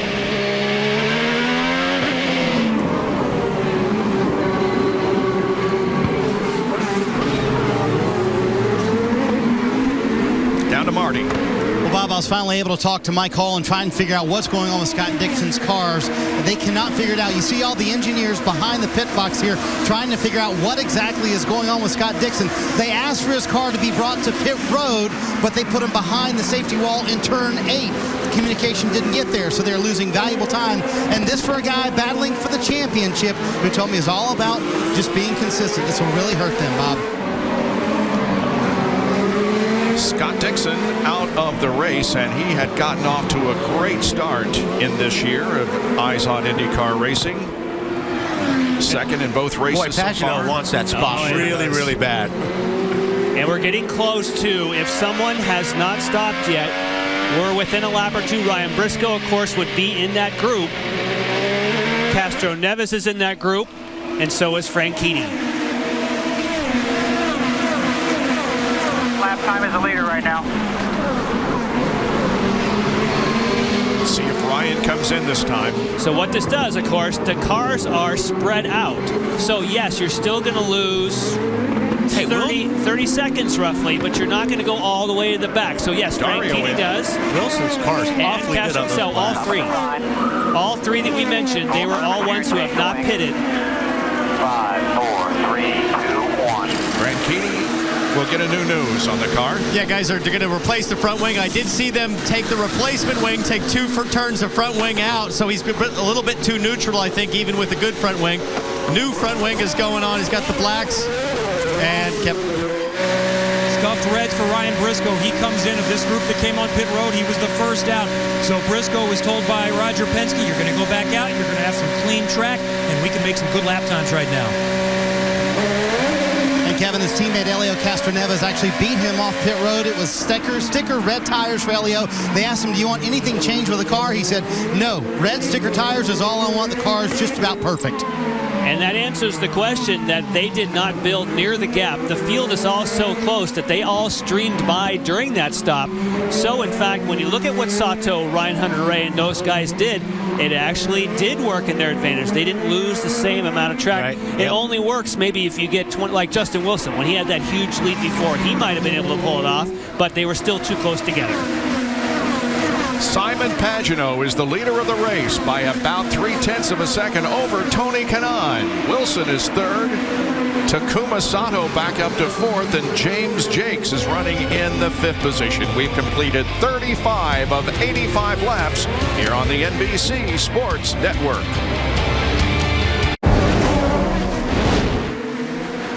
Welcome back to NBC Sports Network live coverage of the 38th Toyota Grand Prix of Long Beach. 38 of 85 laps completed. Simon Pagenaud is the leader of the race. He led 3 races in 2007 when he ran a full season in Champ Car, so this is the first race he has led since Zolder, Belgium in 2007. EJ Viso is getting a drive-through penalty because of unavoidable contact with Alex Tagliani, and we heard Alex's take on that earlier. Right now, let's go. So Viso serves the penalty, does a drive-through, and goes back out onto the racetrack. He was running in 12th position. All right, you're clear. You're clear. Here comes Elio, Briscoe, and Legg. And of course, those positions reversed because Elio was able to have a quicker stop than Briscoe. Viso with avoidable contact on Tagliani. I think you said unavoidable. Did I? Yeah, but that makes a little more sense. That does make more sense. Yeah. Marty. Well, Bob, DJ was not very happy about that. Let's talk to Jimmy Vasser and get his take on it. He keeps telling DJ on the radio plenty of time. That a fair call? I didn't see it. EJ doesn't seem to think it was. He thinks Tag passed 3 cars under yellow and put himself in that position. But, you know, we just got to keep digging, and we'll see it some other time, I guess. And the team also brought up, was there a statute of limitations? They felt like that was a long time ago in the race. Is it fair to call the penalty now? Well, I mean, I think if it's a penalty is a real penalty, yeah, I think it doesn't matter how long it takes. Jan, I mean... No, I mean, their goal is they're pretty busy up in race control sometimes. And they've been very quick. I mean, sometimes it just takes... My guess is that they had to dig for video evidence of that one because that wasn't one that we got to see, so they managed to find a way to review it, and it probably wasn't something they had instantaneous. Second, third, and fourth here. Justin, looking to target 3.3. Tony's going to be coming in soon, so you'll get him. And that'd be Tony Kanaan, because Tony Kanaan is going to have... strategy is Pagenaud. He's the guy leading right now. So Tony Kanaan... there we got somebody slowing. Oh, wow, that was close. And that's, in fact, Tagliani, who's back out. In the race, yeah. Maybe looking for somebody. You think? Sato is driving a great race up to fourth in the MyJack car. Will Power still battling with James Jakes. Yeah, Jakes is doing a great job. That's the other Dale Coyne car. Yeah. His teammate, of course, is Justin Wilson, who is third. And Jakes is on black tires? Yes. Yeah. How about that? Go James. Carrying the Boy Scouts of America colors. Guys, I talked to James this morning. I really didn't know him very well. He was a rookie last year, but spent a lot of time this morning talking with him. He really feels like his program's coming together. His engineer, John Dick, they're working really well with Justin. Obviously, I got fast data to look at around here, so he's got a big smile like this was maybe a breakthrough weekend. Looking good. And almost the halfway point. And here comes Will to the inside, and will take the position. That moves Power up to 5th spot. And that was the gradual creep. What did Townsend, what did he call that? He called that the Hornish, wasn't it? Yeah, the Sam Hornish creep. Sam Hornish creep, Yeah. I guess. I don't know, that was more of a European creep. That was more like a Schumacher fade. But, behind you are a little better fuel shape than we are, so they're on a little different strategy. If you don't burn the fuel, if you have to keep it behind you. Elio trying to look to the inside of Sato, or rather of Viso.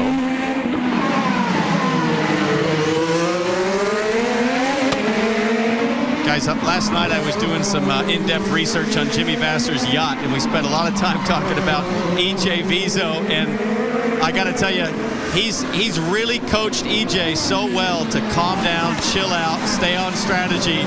You know, we had a bit of a hiccup here with EJ in the avoidable contact, but Jimmy Vasser has made a massive change in EJ. Well, Townsend, Tony Kanaan running up front. Nice to see. Pits from running second. Remember, they pitted lap 11, so a little off sequence with everybody else. So once again, put on scuffed reds for TK. They had the big brake problems this morning. No brake problems so far in this race. He told me, I'm last in the championship. About as frustrated as I've ever been. Had a little trouble getting out of pit road, but finally does. Kanaan moves back on the racetrack.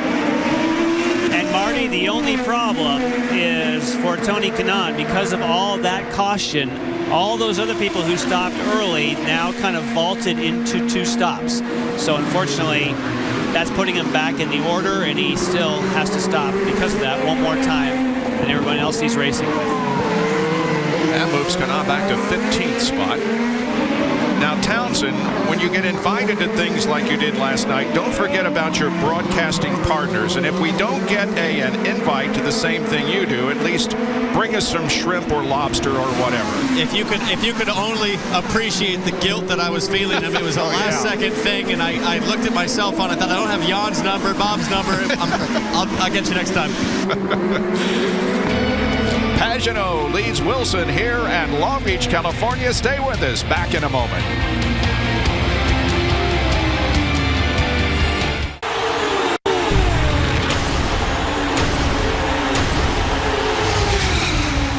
The Izod IndyCar Series continues on the NBC Sports Network from the scenic streets of Sao Paulo, Brazil. Join us in 2 weeks, Sunday, April 29th, for the race. Coverage begins with IndyCar 36, featuring Ryan Hunter-Reay at 10:30 Eastern Time. That race last year was a great race. It was, you'll remember, rain delayed from Sunday to Monday, but still a good race, and we look forward to seeing the guys back on the streets of Sao Paulo. There's the leader of the race, Simon Pagenaud, with a 2.5-second advantage on Justin Wilson. But Wilson has cut the lead in half the last lap. Yeah, it looks like Wilson's making some time right now. And the thing for Simon is that he needs to run hard, but he has to save fuel because, remember, they took advantage of some yellow, and now he needs to be cautious. Kevin? And that is the right way to look at it for Simon Pagenaud. They are going to have to save a little bit of fuel to get it done on one more stop, and that's a little bit iffy. He came into this race feeling like this was going to be his best chance to win because he's been here before in an IndyCar and also in the American Le Mans Series. Townsend? Yeah, Kevin, Justin Wilson running second. He started third. He's finished second here twice before. They're on the same strategy as Pagenaud. Big smiles all around at Dale Coyne Racing. Kevin? Bobby Rahal doesn't think those in front of Takuma Sato, who is running in third, are going to be able to get it done on one more stop. He's been telling Takuma, just be smart. Those in front of you need 2 stops. We just need 1. You're doing a great job. Beautiful drive so far. We fall back to Will Power. Good drive for him so far. Starting back in the 12th position, he has worked his way up to 4th. They're trying to get to lap 57, so he's on the same strategy as Pagenaud, but Tim Cindric thinks that they might be able to get this done in 1 more stop. Townsend? Yeah, so James Jakes having the best run of his IndyCar career. He's doing an incredible job. Same strategy as Justin. He's right there. His lap times are competitive. And we're going back on to, where's Charlie? Kimball's mine, I'm sorry. So Charlie Kimball, this is a guy that's really been in the shadows, I think. He had a rookie season, you know, big campaign about his diabetic situation and all of that. But look at this is a guy that's having a great run today. He really needs this. He's stepping out. Really good drive for Rubens Barrichello. That we see him in that blue car coming around. He's worked his way up into the 7th position. He said every 5 laps of a race weekend he feels significantly better. His biggest challenge right now is just learning these circuits. He's the only one that's never been here. Marty? Kevin, the strategy is all over the map. J.R. Hildebrand will have to pit in about 7 laps. Not 5 laps ago, he was in 3rd. Now you see he's back in 8th, struggling to hang on to the car right now. That had a bad problem with it bottoming out earlier in the weekend. They have fixed that, but not much better chassis-wise. Kevin? Ryan Hunter-Reay's probably got about 10 laps before he has to pit. He came in on lap 29. They've been telling him, you're good on fuel, though, so far. Same for his teammate James Hinchcliffe right behind him. He said the car has a tremendous amount of understeer in it, trying to catch his teammate, but they have made their way through the field on these red tires, trying to put reds on next time as well. Townsend? Simona Di Silvestro, best run in Lotus right now. She's having a good run. Her start at 17th. Her best finish here is 17th. Whoa. We have a crash. It's Mike Conway, the defending champion of the race. I'm not sure it's a crash or something broke. Well, there's a lot of on fire. Hey guys, he just said on the radio, just shut off. That's twice this has happened to them today, so a recurring problem. Again, they did change the gear last time. You see the smoke coming out from the back, so clearly a fire as well for Mike Conway. Here's Simona Di Silvestro coming out of pit lane. She was running in 12th position. Green. It's still green. We're expecting one. So we've seen problems from Scott Dixon's Honda and now Mike Conway's Honda. Now, if they were to go caution, this is not a time you want to pit because you can't make it to the end if you stop now. So don't do it. Well, and here he comes. Simon Pagenaud. Well, that's their answer. I don't see that there's any way you can get home from here unless you've got major yellow. 4, 3, 2, Kevin. 1.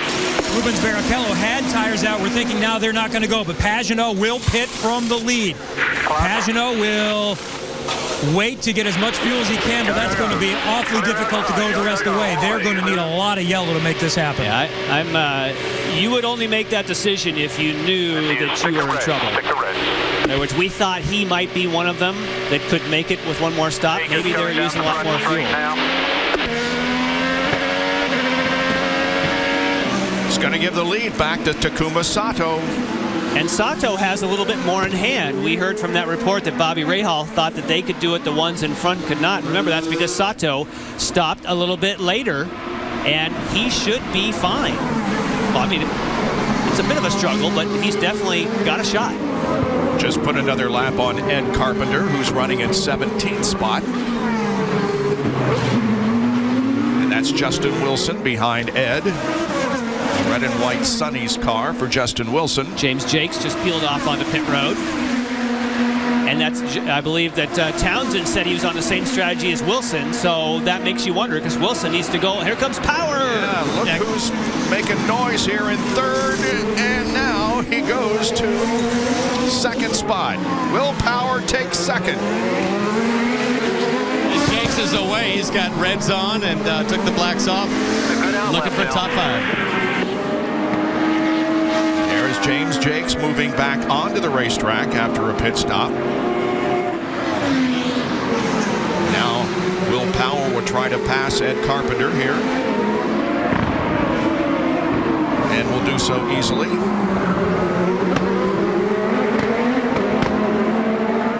Now Justin Wilson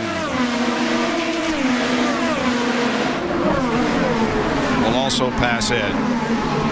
How about Charlie Kimball hanging in there in 4th spot? Good race for him. Kimball stopped at the same time as Wilson, so they're going to be on a very similar quest. Good, Carpenter. Good job. Good job. Clear by a lot. Will Power is charging to the front, as he always does. He's moved up to 2nd spot, just about a 1.5 seconds behind the leader, Takuma Sato.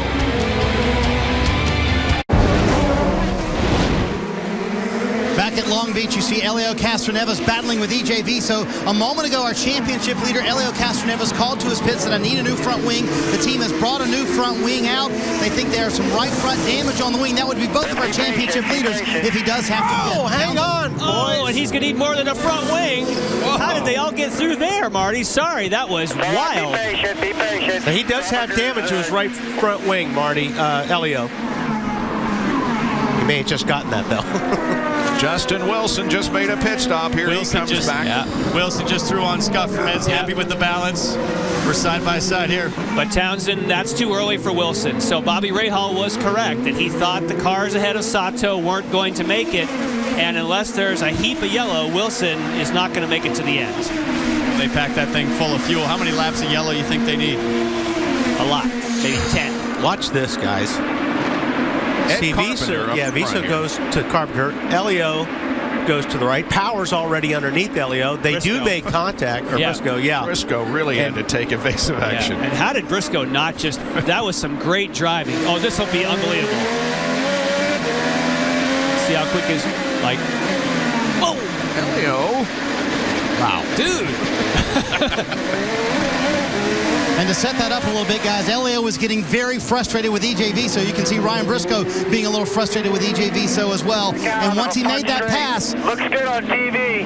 He said, check my right rear. And you hear John Erickson telling him on the radio, they checked his right rear and they said it looks good on TV. So I guess they can thank us for showing him the right rear, that it's all fine.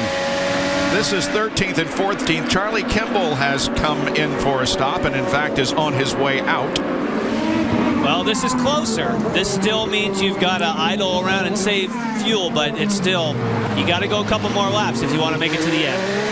I'll tell you, Viso's car gets off the corner as well. That's why these Penske cars can't get around him, because he just squirts off the corners. Firestone telemetry from Ryan Briscoe.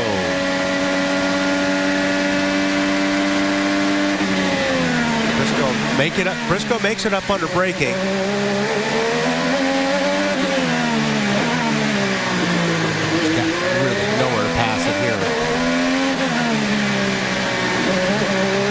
See right there? I mean, that car does accelerate. And this is the first opportunity that I think for Will Power. I think that this is the earliest that you could get in and not have to stop again.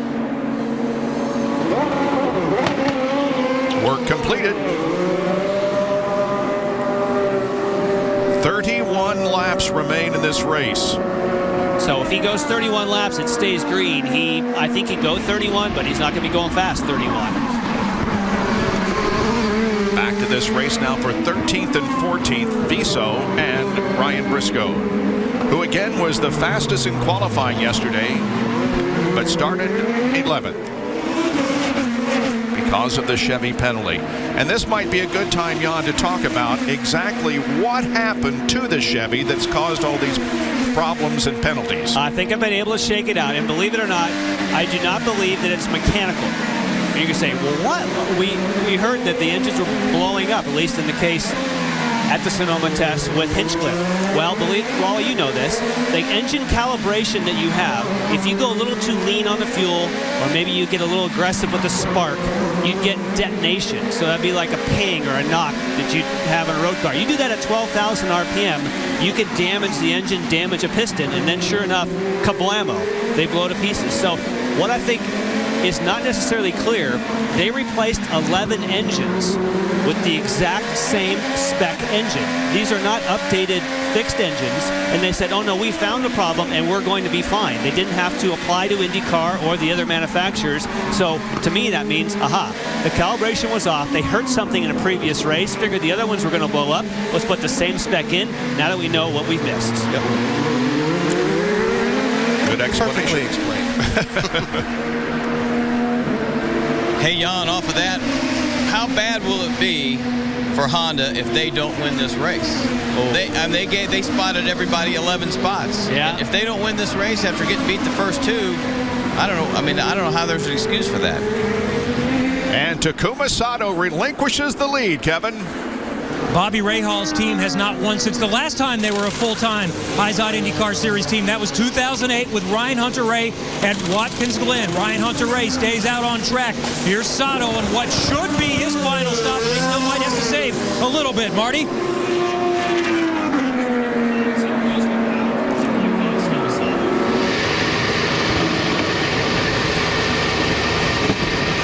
Guys, J.R. Hildebrand on pit road lost a lot of time at the very end of that run with a car that was very, very tight. The understeer was extreme. They put slick red tires on, and they said, pack it fuel of fuel. We're going to have to make it work to the very end. Now, that was Sato going through, and Sato is ahead of Power. Okay, so that is great for Sato, because Sato can make it to the end. Power might make it to the end, and he has to save. So Sato, great strategy and great stop. And a lot fresher tires. Yes. Now, of course, he's not in the lead, obviously, because there are those ahead of him, right, like Pagenaud. But he's in a position. For Sato, that was nicely done.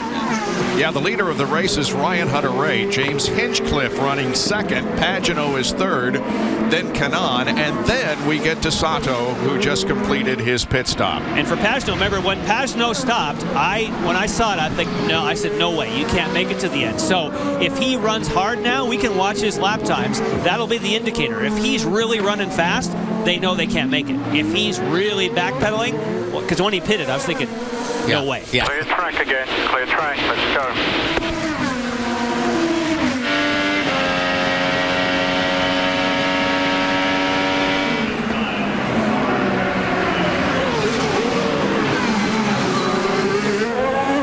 Pagenaud currently in third position.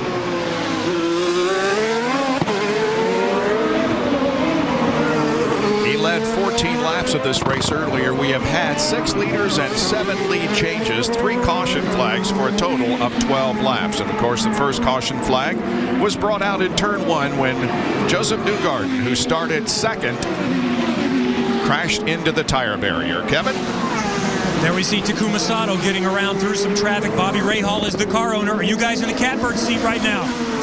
Well, I mean, we're still, got to be careful on the fuel. I mean, with yellow makes it a golden, but we have enough to make it to the end. We just got to be a little conservative yet on the track, but so far so good.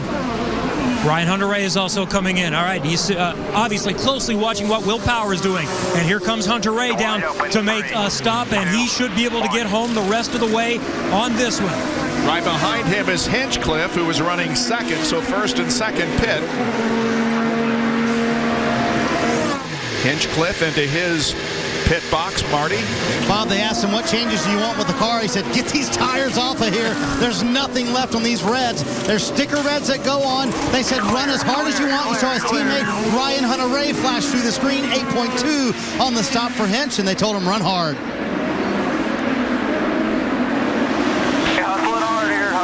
And here comes Ryan Hunter-Reay back in the race.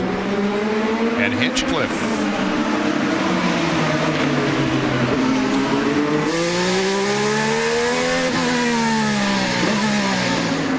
Ryan Briscoe makes a pit stop.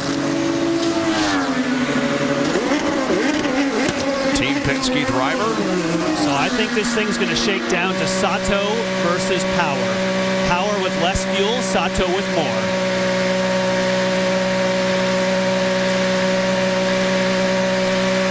Briscoe warming up the tires before he clears the speed limit.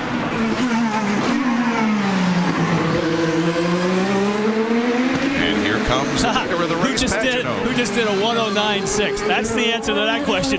Go on fire. We got to stop again. And that's what you want to build a gap. Oh, and here we go. That's what we just said. Power versus Sato. But Power has less fuel to use.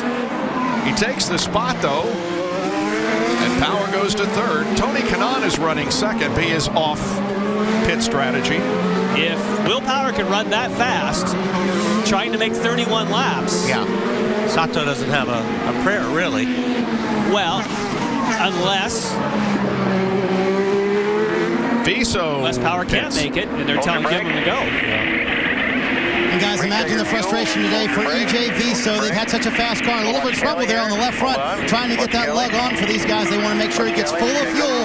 And then they told him, run as hard as you want for the rest of this race. Scuff reds on for EJ Viso. He's had a pretty good car all day long, Bob. Yeah, he qualified 5th yesterday, but was one of those who had the penalty imposed. And I think Power, the way, of course, that's Briscoe, but the way Power's on the power, I think he may have another stop. And Viso comes out right beside the leader of the race, but he dispenses of him rather quickly. Simon Pagenaud over Tony Kanaan. 3rd is Power, 4th Sato, and 5th James Jakes. Just 25 laps to go at Long Beach. Franchitti is a lap down in 16th spot. Kind of unbelievable for the defending champion. Helio Castroneves comes back out of the pit area. And I think our man, Mr. Takuma Sato, and Bobby Rahal have got the right plan. And I think they've given Will Power the go sign because they've realized he can't make it to the end. So you don't think that Power has enough fuel, but Sato does? That's what Jan is saying. and I don't think Power's not going to be able to make up that much ground in order to come in and try to beat Sato. And our leader, Pagenaud, for sure has to stop. And that is why he's just out there going as fast as he possibly can at breakneck speed so he can build a gap, get in and out. And this, of course, is all if everything stays green. Check his gap. His gap to Sato is 14 seconds. That's not going to do it. You're going to lose 30, you'll lose 30 seconds minimum on this long pit lane. Pagenaud, a 2-time ALMS winner here at Long Beach in 2010 and last year. There is Viso, who is in 14th spot, a lap down. Here comes Power around Simona de Silvestro. Power is 2nd, about 6 seconds behind. 3rd is Sato, who was right ahead of James Jakes. And again, at 15 seconds behind. Yeah. And Power. Jake's just doing a great job. And you know, Bob, I don't know, I'm going to watch Power closely because it wouldn't make any sense if he was within a lap that they would tell him to go. See, now we see Sato in the picture. Now I'm thinking that he's throttled back. Because it would not make any sense to go, and then have to make an additional stop if he was only really needing an extra lap. That make sense? Yeah, that's why I didn't get it to begin with when he thought it was like, let's try to get out there and build that much of a gap. Not sure he could do it. They pitted, 2 laps within each other, right? Yes, but 2 laps is handy. Kevin? Simon Pagenaud is definitely going to have to pit. Will Power, I asked Tim Cindric if they can make it, and he said, we're going to try, but he put his 2 fingers together and said, it's going to be very close. He keeps telling Will Power on the radio, think about nothing else but saving fuel right now. Okay, well, there's your answer. But did it not seem like Will Power, when he passed Sato, just took off and left him? And then maybe now they've reassessed and said, whoa, hang on, buddy, that's too much fuel. But at night, I guess that's what you do. You take your track position and then slow down.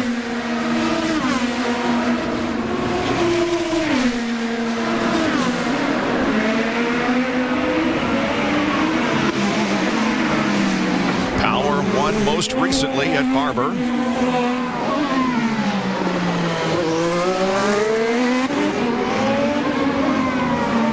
The Chevys were all penalized 10 grid positions. Here's how they're running now. Power is in 2nd, Barrichello 6th, and down the line,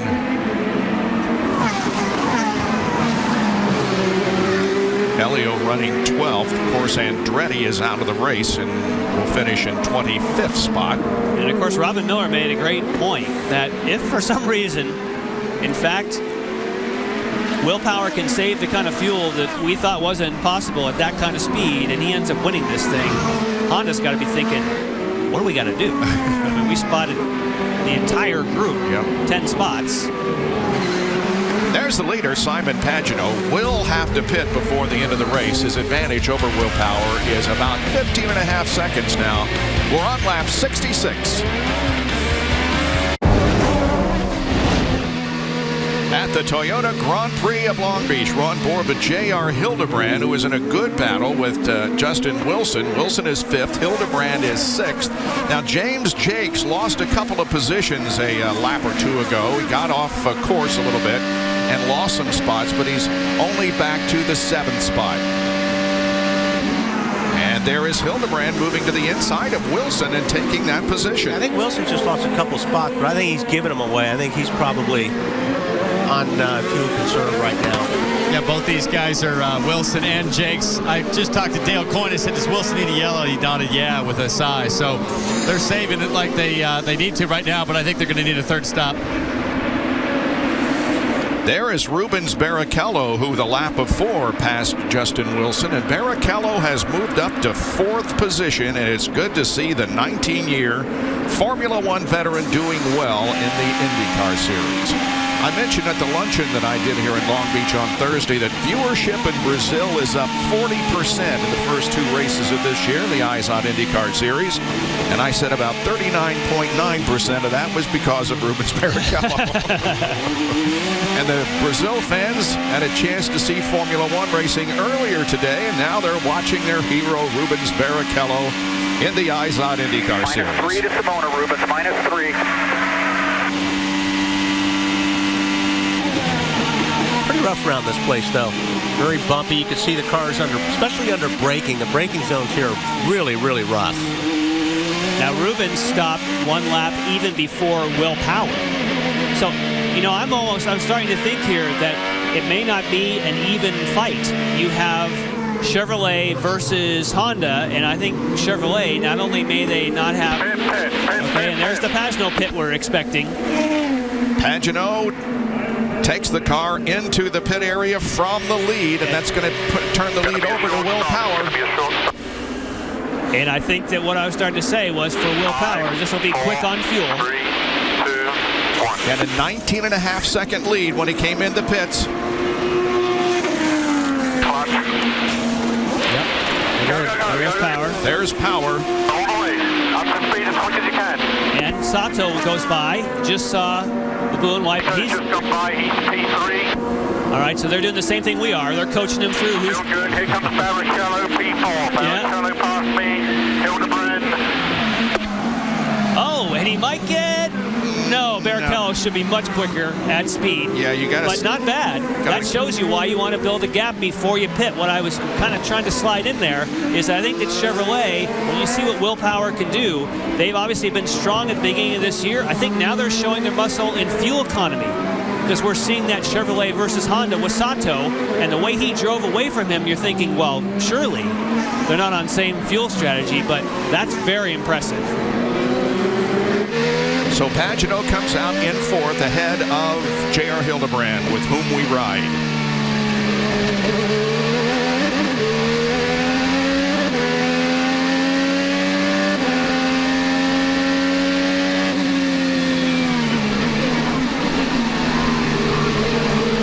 James Jakes in the red, white, and blue car just behind Hildebrand. You can hear him lift off early. That means anytime you're in fuel save mode, if you have a little coast zone before, when you lift off the throttle and hit the brake, you can kind of get that coast sensation as you approach that corner. That's fuel save mode. And Jan, how about this day for J.R. Hildebrand, currently in the 5th position, and this is a guy who's not finished better than 15th this year. He told me Friday, he said, we've really improved our road and street course program, showing right now up in the 5th spot. They've had a car that's been a little bit too much understeer for him all day long, but doing a nice job right now. Just got to be careful on that coast, especially when you've got somebody like Jakes right behind you, you know, to coast into those braking zones like that.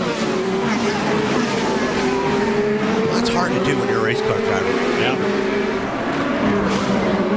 Hildebrand in his only IZOD IndyCar Series start last year here. Finished 17th. I'm sure he's anxious to get back to Indianapolis, where hopefully he can make another quarter of a lap and win the 500. Crashing in turn 4 on the last lap of last year's race. As a rookie. Will Power leads the race. race by about 4 seconds over Takuma Sato. Barrichello was third, then Pagenaud and J.R. Hildebrand.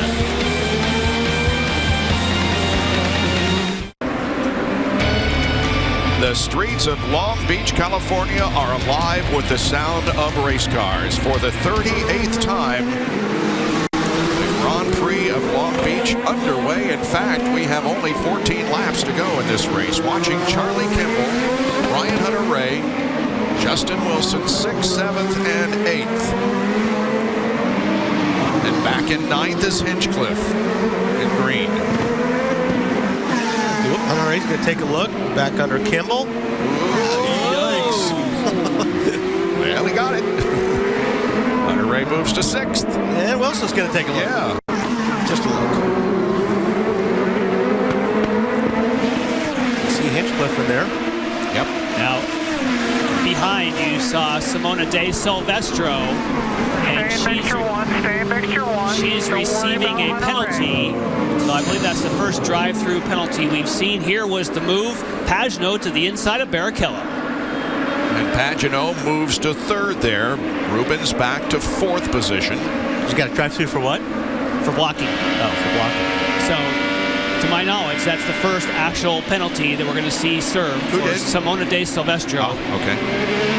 See her, she was in the back of that shot there. There must have been something that happened prior that Bo Barfield didn't like. And she's doing a drive-through. The other car in this gaggle is Tony Kanaan back in the blue car. He's 10th. You can go as hard as you want in position 2. Go as hard as you want in position 2. Catch up to JR. Hey, Simona's done more than a drive-through. She's on pit lane, and they're checking the motor.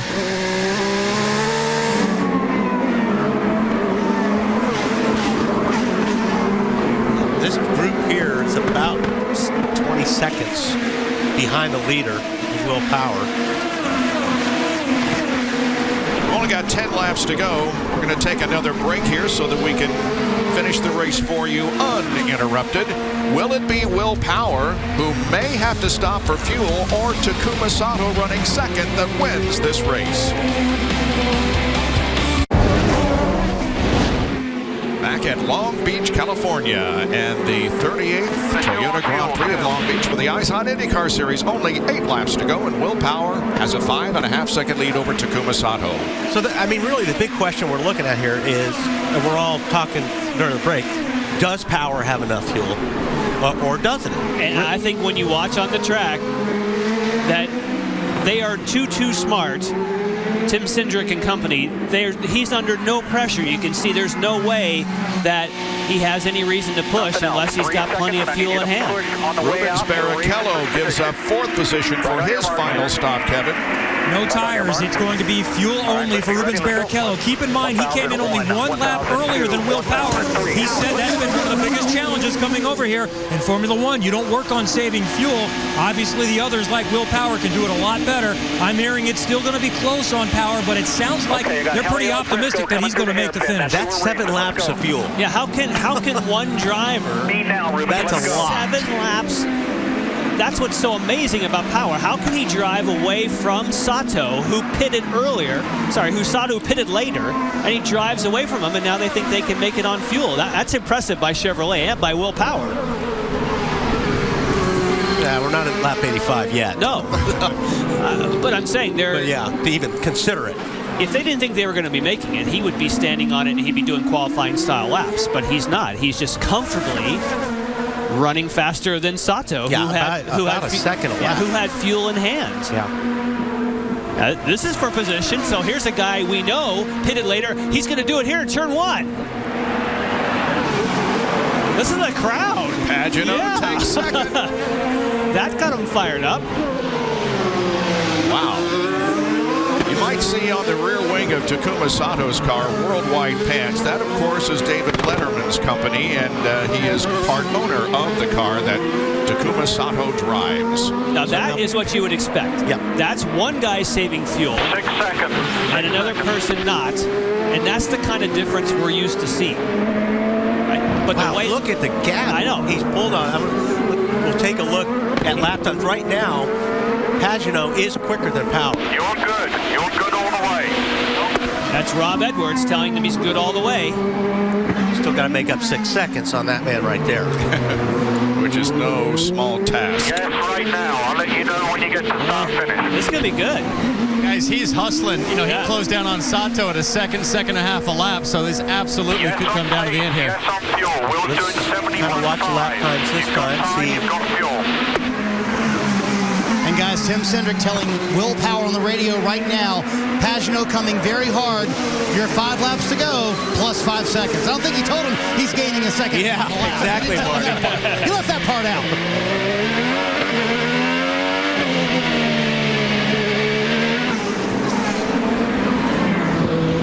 I think I'd want to be in Pagenaud's spot. Absolutely. I'd much rather be chasing the rabbit at this point than having to worry about going fast enough and saving fuel.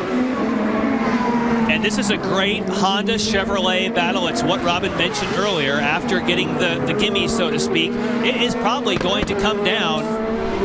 These cars should close up, and it could be a shootout. And again, it's kind of an engineering exercise. Okay, I stop more times than you, but I'm at a higher speed. Charlie Kimball's in. He's having such a great run. Yeah, guys, I'm standing right down here in Bourdais' pit. His motor is running, I think. Maybe it's a transmission issue. He can't get it into gear. That's a bummer. Pretty good battle there between Hildebrand and Hinchcliffe for 6th.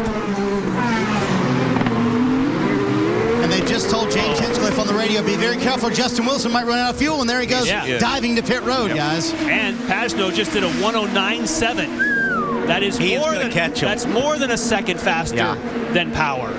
And Tim Cindric just told Will Power on the radio, you can pick it up a little bit. How can he do that? Here we go. Oh, Tony Kanaan taking a look. Trying to get around Hildebrand.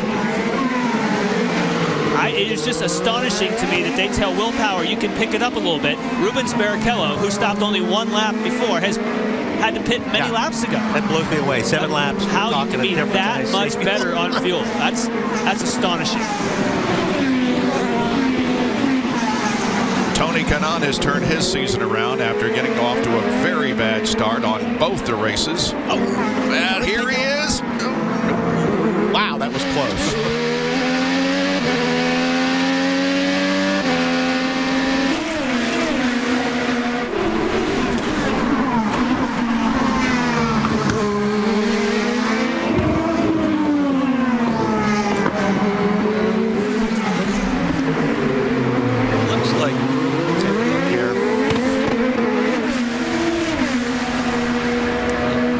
Kanaan's right there. He's going to take a. He's going to take a. Oh, but he's going to make it do it on the outside. Long way around. Easy. Gets the spot. Nicely done. Kanaan up to 6th. Pagenaud just under 3 seconds behind Power now.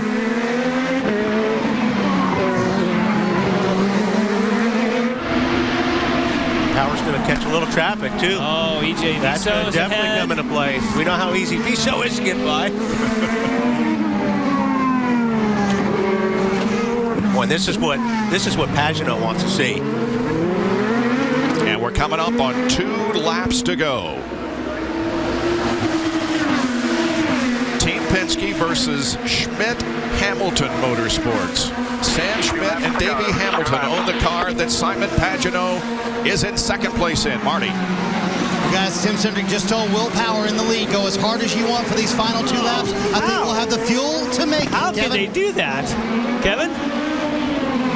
Will Power, as Marty said, he can go hard the rest of the way. Pagenaud's been able to go hard for a while, and Takuma Sato has just been told, save, save, save. If we get there, we're going to be on the podium. Ryan Hunter-Reay chasing him has very few fuel concerns either. Oh, here's the traffic. The leader behind you. Be careful. Let him go. Jimmy Vasser just said on the radio, Bob, let the leaders go. Let the leaders go to EJ Viso.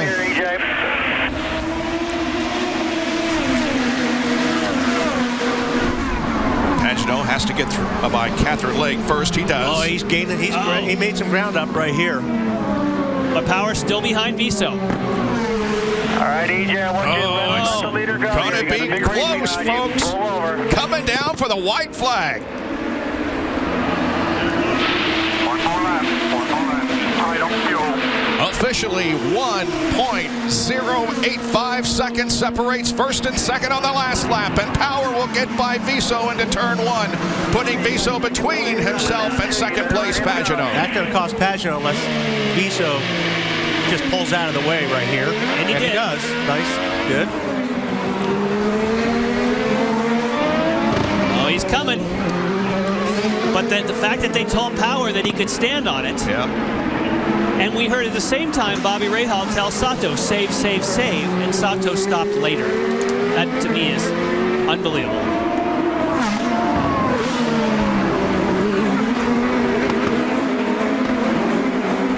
I really didn't think he had enough fuel. They want to do. And Sato's in trouble. Sato, third place. He was going to be on the podium. Oh, man. Not going to have enough because they're in the hairpin on the last lap, and here comes off the corner Will Power and Pagenaud. And Power is saying, penalty? What penalty? I don't need a penalty. I start 12th and win the 38th Toyota Grand Prix of Long Beach. Whoa. That's hard to believe. He came from 9th at Barber, comes from 12th today to win. Well done, Simon. Good job. Woo. Look at this gaggle. Teammates. Catherine Legg and Sebastian Bourdais. Ed Carpenter is there. That's Castro Neves and Wilson taking a look. Whoa. Oh, there we go. Oh, now there's no place to go. Barrichello gets spun, and it's a track blocker. Track's blocked at hairpin. Yes, it is. Be very careful at the hairpin. The key here is if somebody can navigate their way through that little slot, they're going to pick up a ton of positions. Serbia also involved in that, and James Jakes. Wow. But how about Takuma Sato on the last lap when he had a podium within sight? Here's what happened. He was under pressure from Ryan Hunter-Reay and some contact, it would appear, from Ryan Hunter-Reay. The last time Rahal Letterman raced here at Long Beach was in 2003. Michel Jourdain was the driver, started on the pole, finished 15th.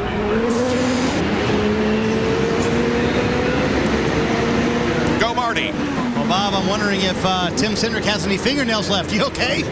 Yeah, I mean, that's willpower for you. You can tell him what you need all day long. And, we got through the adversity there with the 77, knocking the tire out of the way on the first stop, or it would have been a lot easier than what it was. But, you tell him what he needs to do, and he does it. And this team, they never quit. And we knew this race wasn't over until we got it over with. So let's get down to how it happened. How was he able to keep distance on Sato and yet save fuel? Yeah, again, it's just we tell him a fuel number, and he knows the lap time he needs to do, and we did a great job. I think, Robbie and Dave with the fuel, they knew exactly where to go, and our strategy was really to be sure that we had enough fuel to go to the end there and push hard. We saw Pagenaud coming, so it's a great day for the Verizon program. You finally have a problem. Your car can't get to victory lane. There's a traffic jam, Tim. It's either traffic jam or he's out of fuel. I don't know, one or the other. It's a traffic jam, I'll tell you. They can't get through. Nice win for the Penske boys.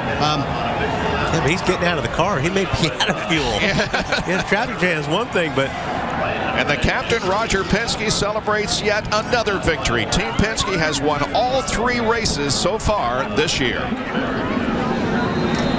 And Power is stopped because of the track blocking incident involving Barrichello, Castro Neves, Serbia, and Jakes. But it's Will Power's 17th career win, his second consecutive this year, and his second win at Long Beach. He also was victorious here in 2008. If he makes it to victory lane, we'll talk to him when we come back to Long Beach. The Grand Prix of Long Beach has been run, and the winner is Will Power, coming from 12th position, given a 10 grid penalty because he drove a Chevy engine yesterday, but it made no difference. Power only led 15 laps, but he led the most important one, the 85th and final one.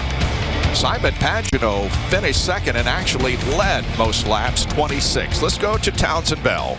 Hey guys, down here with Simon Pagenaud. He had a 3-stop this one and get after it on the 3rd stint there. Simon, heck of a day. You were coming back strong. We thought you might get Will at the end. What was it like? Man, it was great. The car was fantastic. The guys did such a good job. You know, it's a one-car team operation, and we're fighting against Penske and Ganassi. So, you know, my hat off to everybody at Sam Schmidt Hamilton Racing, and the HP car was just amazing today. At Long Beach, I really love this place, and I mean, it's you know, one more lap, I would have tried to give him a little bit of a hard time. So you had a close call on the first stop. You hit a tire when you were leaving the pits. Do you remember hitting that? Yeah, I did it. I know I did, but I thought somebody was coming, so I was trying to. Yes, I know I did, but with the side, but you know those cars are really strong now, so it was okay. All right. Well, I made it to the end, guys. Great podium finish for Sam Schmidt, HP, and Simon Pagenaud. And Ryan Hunter-Reay finishes in 3rd position, but he has been given a 30-second penalty because of avoidable contact. Let's talk with him. Well, let's get his reaction to that fair penalty when you hit Sato. Was it fair to penalize you 30 seconds? I don't know. I'll have to look at it. I was told he was saving fuel, and it looked like he was, but he broke so early going in there that I went for the inside, and I figured he'd give me a little bit of room. You know, inside there, I raced a lot of guys side by side today, and we gave each other a lot of room. And then there's a replay. I thought he'd give me a bit of room, and he just shut the door. But hey, you know, I wasn't fully alongside of him, so I guess that's my fault. I'll have to, you know, think about the penalty where it puts us. But we ran such a great race all day. You know, to end up with that on the last lap's really a shame. And these guys did a great job. I love coming here. Anytime we don't win here, it feels like a big disappointment. So for sure, it was a good car today, pretty good car, and it was a tough race with a lot of wheel-to-wheel action out there today. A lot of clean racing that I really enjoyed. That's a shame the last deal with Sato there. I'll have to go talk to him. And that puts you in 6th, I'm being told. So Ryan Hunter-Reay, a little disappointed, but he does finish 6th. Bob? There's the winning car and the driver, Will Power. They have finally made it back here to the pit area. Yeah, James Hinchcliffe finishes in 3rd position. Townsend.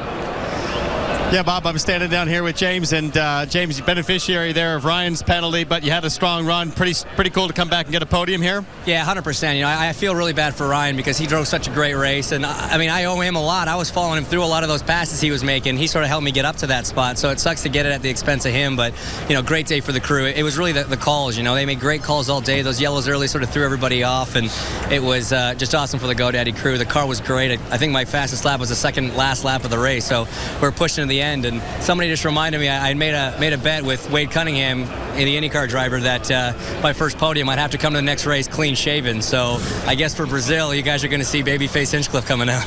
Any chance we can get the whole head? I don't think my mom would let me do that, if I'm honest. She'd probably disown me from the family. What about if you win Indy? If I win Indy, I'll shave my head. All right, we got a deal right now. Back up to you guys. It's James' best career finish in the Eyes on IndyCar series. He had finished 4th 4 times previous, but today he stands on the podium and has his best career finish for James Hinchcliffe. Tony Kanaan has a great 4th place finish. Hildebrand 5th, then Hunter-Reay. Briscoe 7th. Takuma Sato with the last lap contact drops back to 8th. Barrichello with another top 10 finish, and Elio Castroneves finishes in 10th position. There's the traditional leap off the car for Will Power. Kevin? Well, an impressive drive for Will Power. You won from 9th a couple of weeks ago. 12th is Tim Cindric, who called his strategy, comes in to congratulate him. Let's be honest, coming into this race, were you thinking, let's get up front and score some points, or did you still think you could win this race? After last week, you can never say never, but I thought it would be very tough to win the race. But once again, good strategy, ran hard when we had to, and at the end there we had to save so much fuel to get there. But man, so happy for the Verizon guys, and the Chevy guys. We just worked hard. We got a penalty and we overcome it, and been trying to win this race for 4 years, and now I've done it. So I'm all out of energy. I was running up and down in front of the crowd, but that was just a very, very one of my best wins, I reckon. I loved it. I guess Chevy made the right decision. Go ahead and changing the engines then. Yeah, no question. I mean, it was precautionary, and we had to do it, but we did our best. How did you save so much fuel and still be able to hold some people off and get around some people early on in that last stint? Yeah, well, I actually used some fuel to get around people, then, you know, Tim was telling me you've got to save fuel, and just did everything I could to be as quick as I could while saving fuel, and that was the result. Congratulations, win number 2 of the season for Will Power, and I believe he's the new points leader. He is, and Roger Penske has his 5th win here at Long Beach, his first since Helio Castroneves drove to victory in 2001. So Will Power wins his 17th career victory here at Long Beach. Stay with us for more. We'll be right back.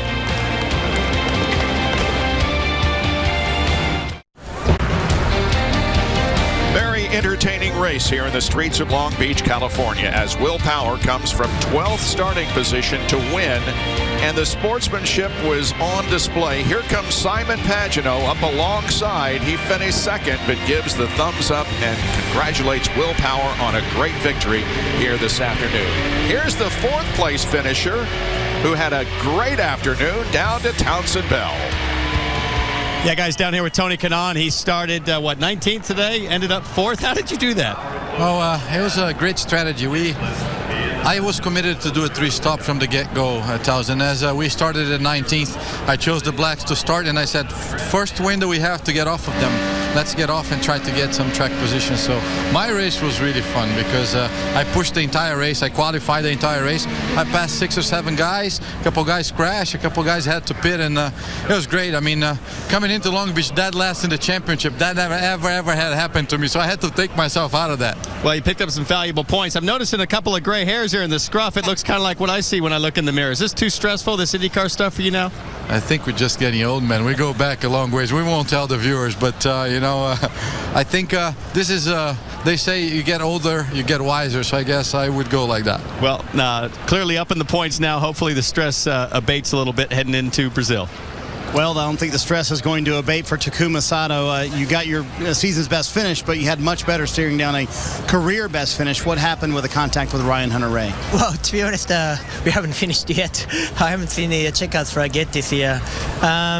The race was awesome. I mean, it's a great excitement from right beginning to start, and every time restart I overtook like crazy, and it was a very, very good call from the team too. We're working hard for the strategy, but in the end, we're working onto the fuel mileage, and Ryan caught me up, and I mean, I just couldn't believe he wasn't not deep enough, so they were overtaking maneuver. He could have another chance for the back straight, but you know, he's just very disappointed not finishing. I did tell him that Ryan Hunter-Reay said that he would be coming by to apologize, and he said that's not going to mean very much. Takuma Sato very disappointed with an 8th place finish. Back with more from Long Beach here in just a moment. The unofficial results for today's race: the Chevy drivers were penalized 10 grid positions, and they take 8 of the top 10 finishing spots. Yeah, that's a spanking right there. They did with Chevy power, did on Honda. yeah, power, and they also had incredible fuel economy in the case of Will Power. James Jakes has his best career finish, 12th. He was 13th at Motegi last year, but this is his best finish. But look at Dario, the defending and 4-time champion, finishes 2 laps down in 15th position. Simona De Silvestro was out of the race at its conclusion, and so were these 6 drivers. Joseph Newgarden started on the front row, was out on the first lap. Marco Andretti and Graham Rahal in a spectacular crash that saw Marco almost flip over. Scott Dixon with another poor finish for the Hondas.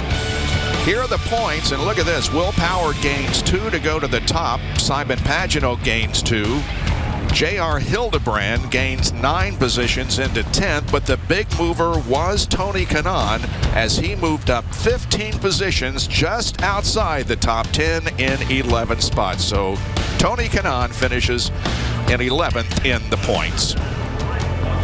Stay tuned. Coverage of the 2012 Stanley Cup playoffs is next. Game 2 between the Devils and the Panthers. The Eyes on IndyCar series continues on the NBC Sports Network. Join us in 2 weeks, Sunday the 29th at 11 a.m. for the Sao Paulo Indy 300. For more information on the Eyes on IndyCar series, log on to NBCSports.com. For Jan Bikas, Wally Dallenbach, Townsend Bell, Kevin Lee, Robin Miller, Marty Snyder, I'm Bob Jenkins. See you in 2 weeks for the Sao Paulo 300.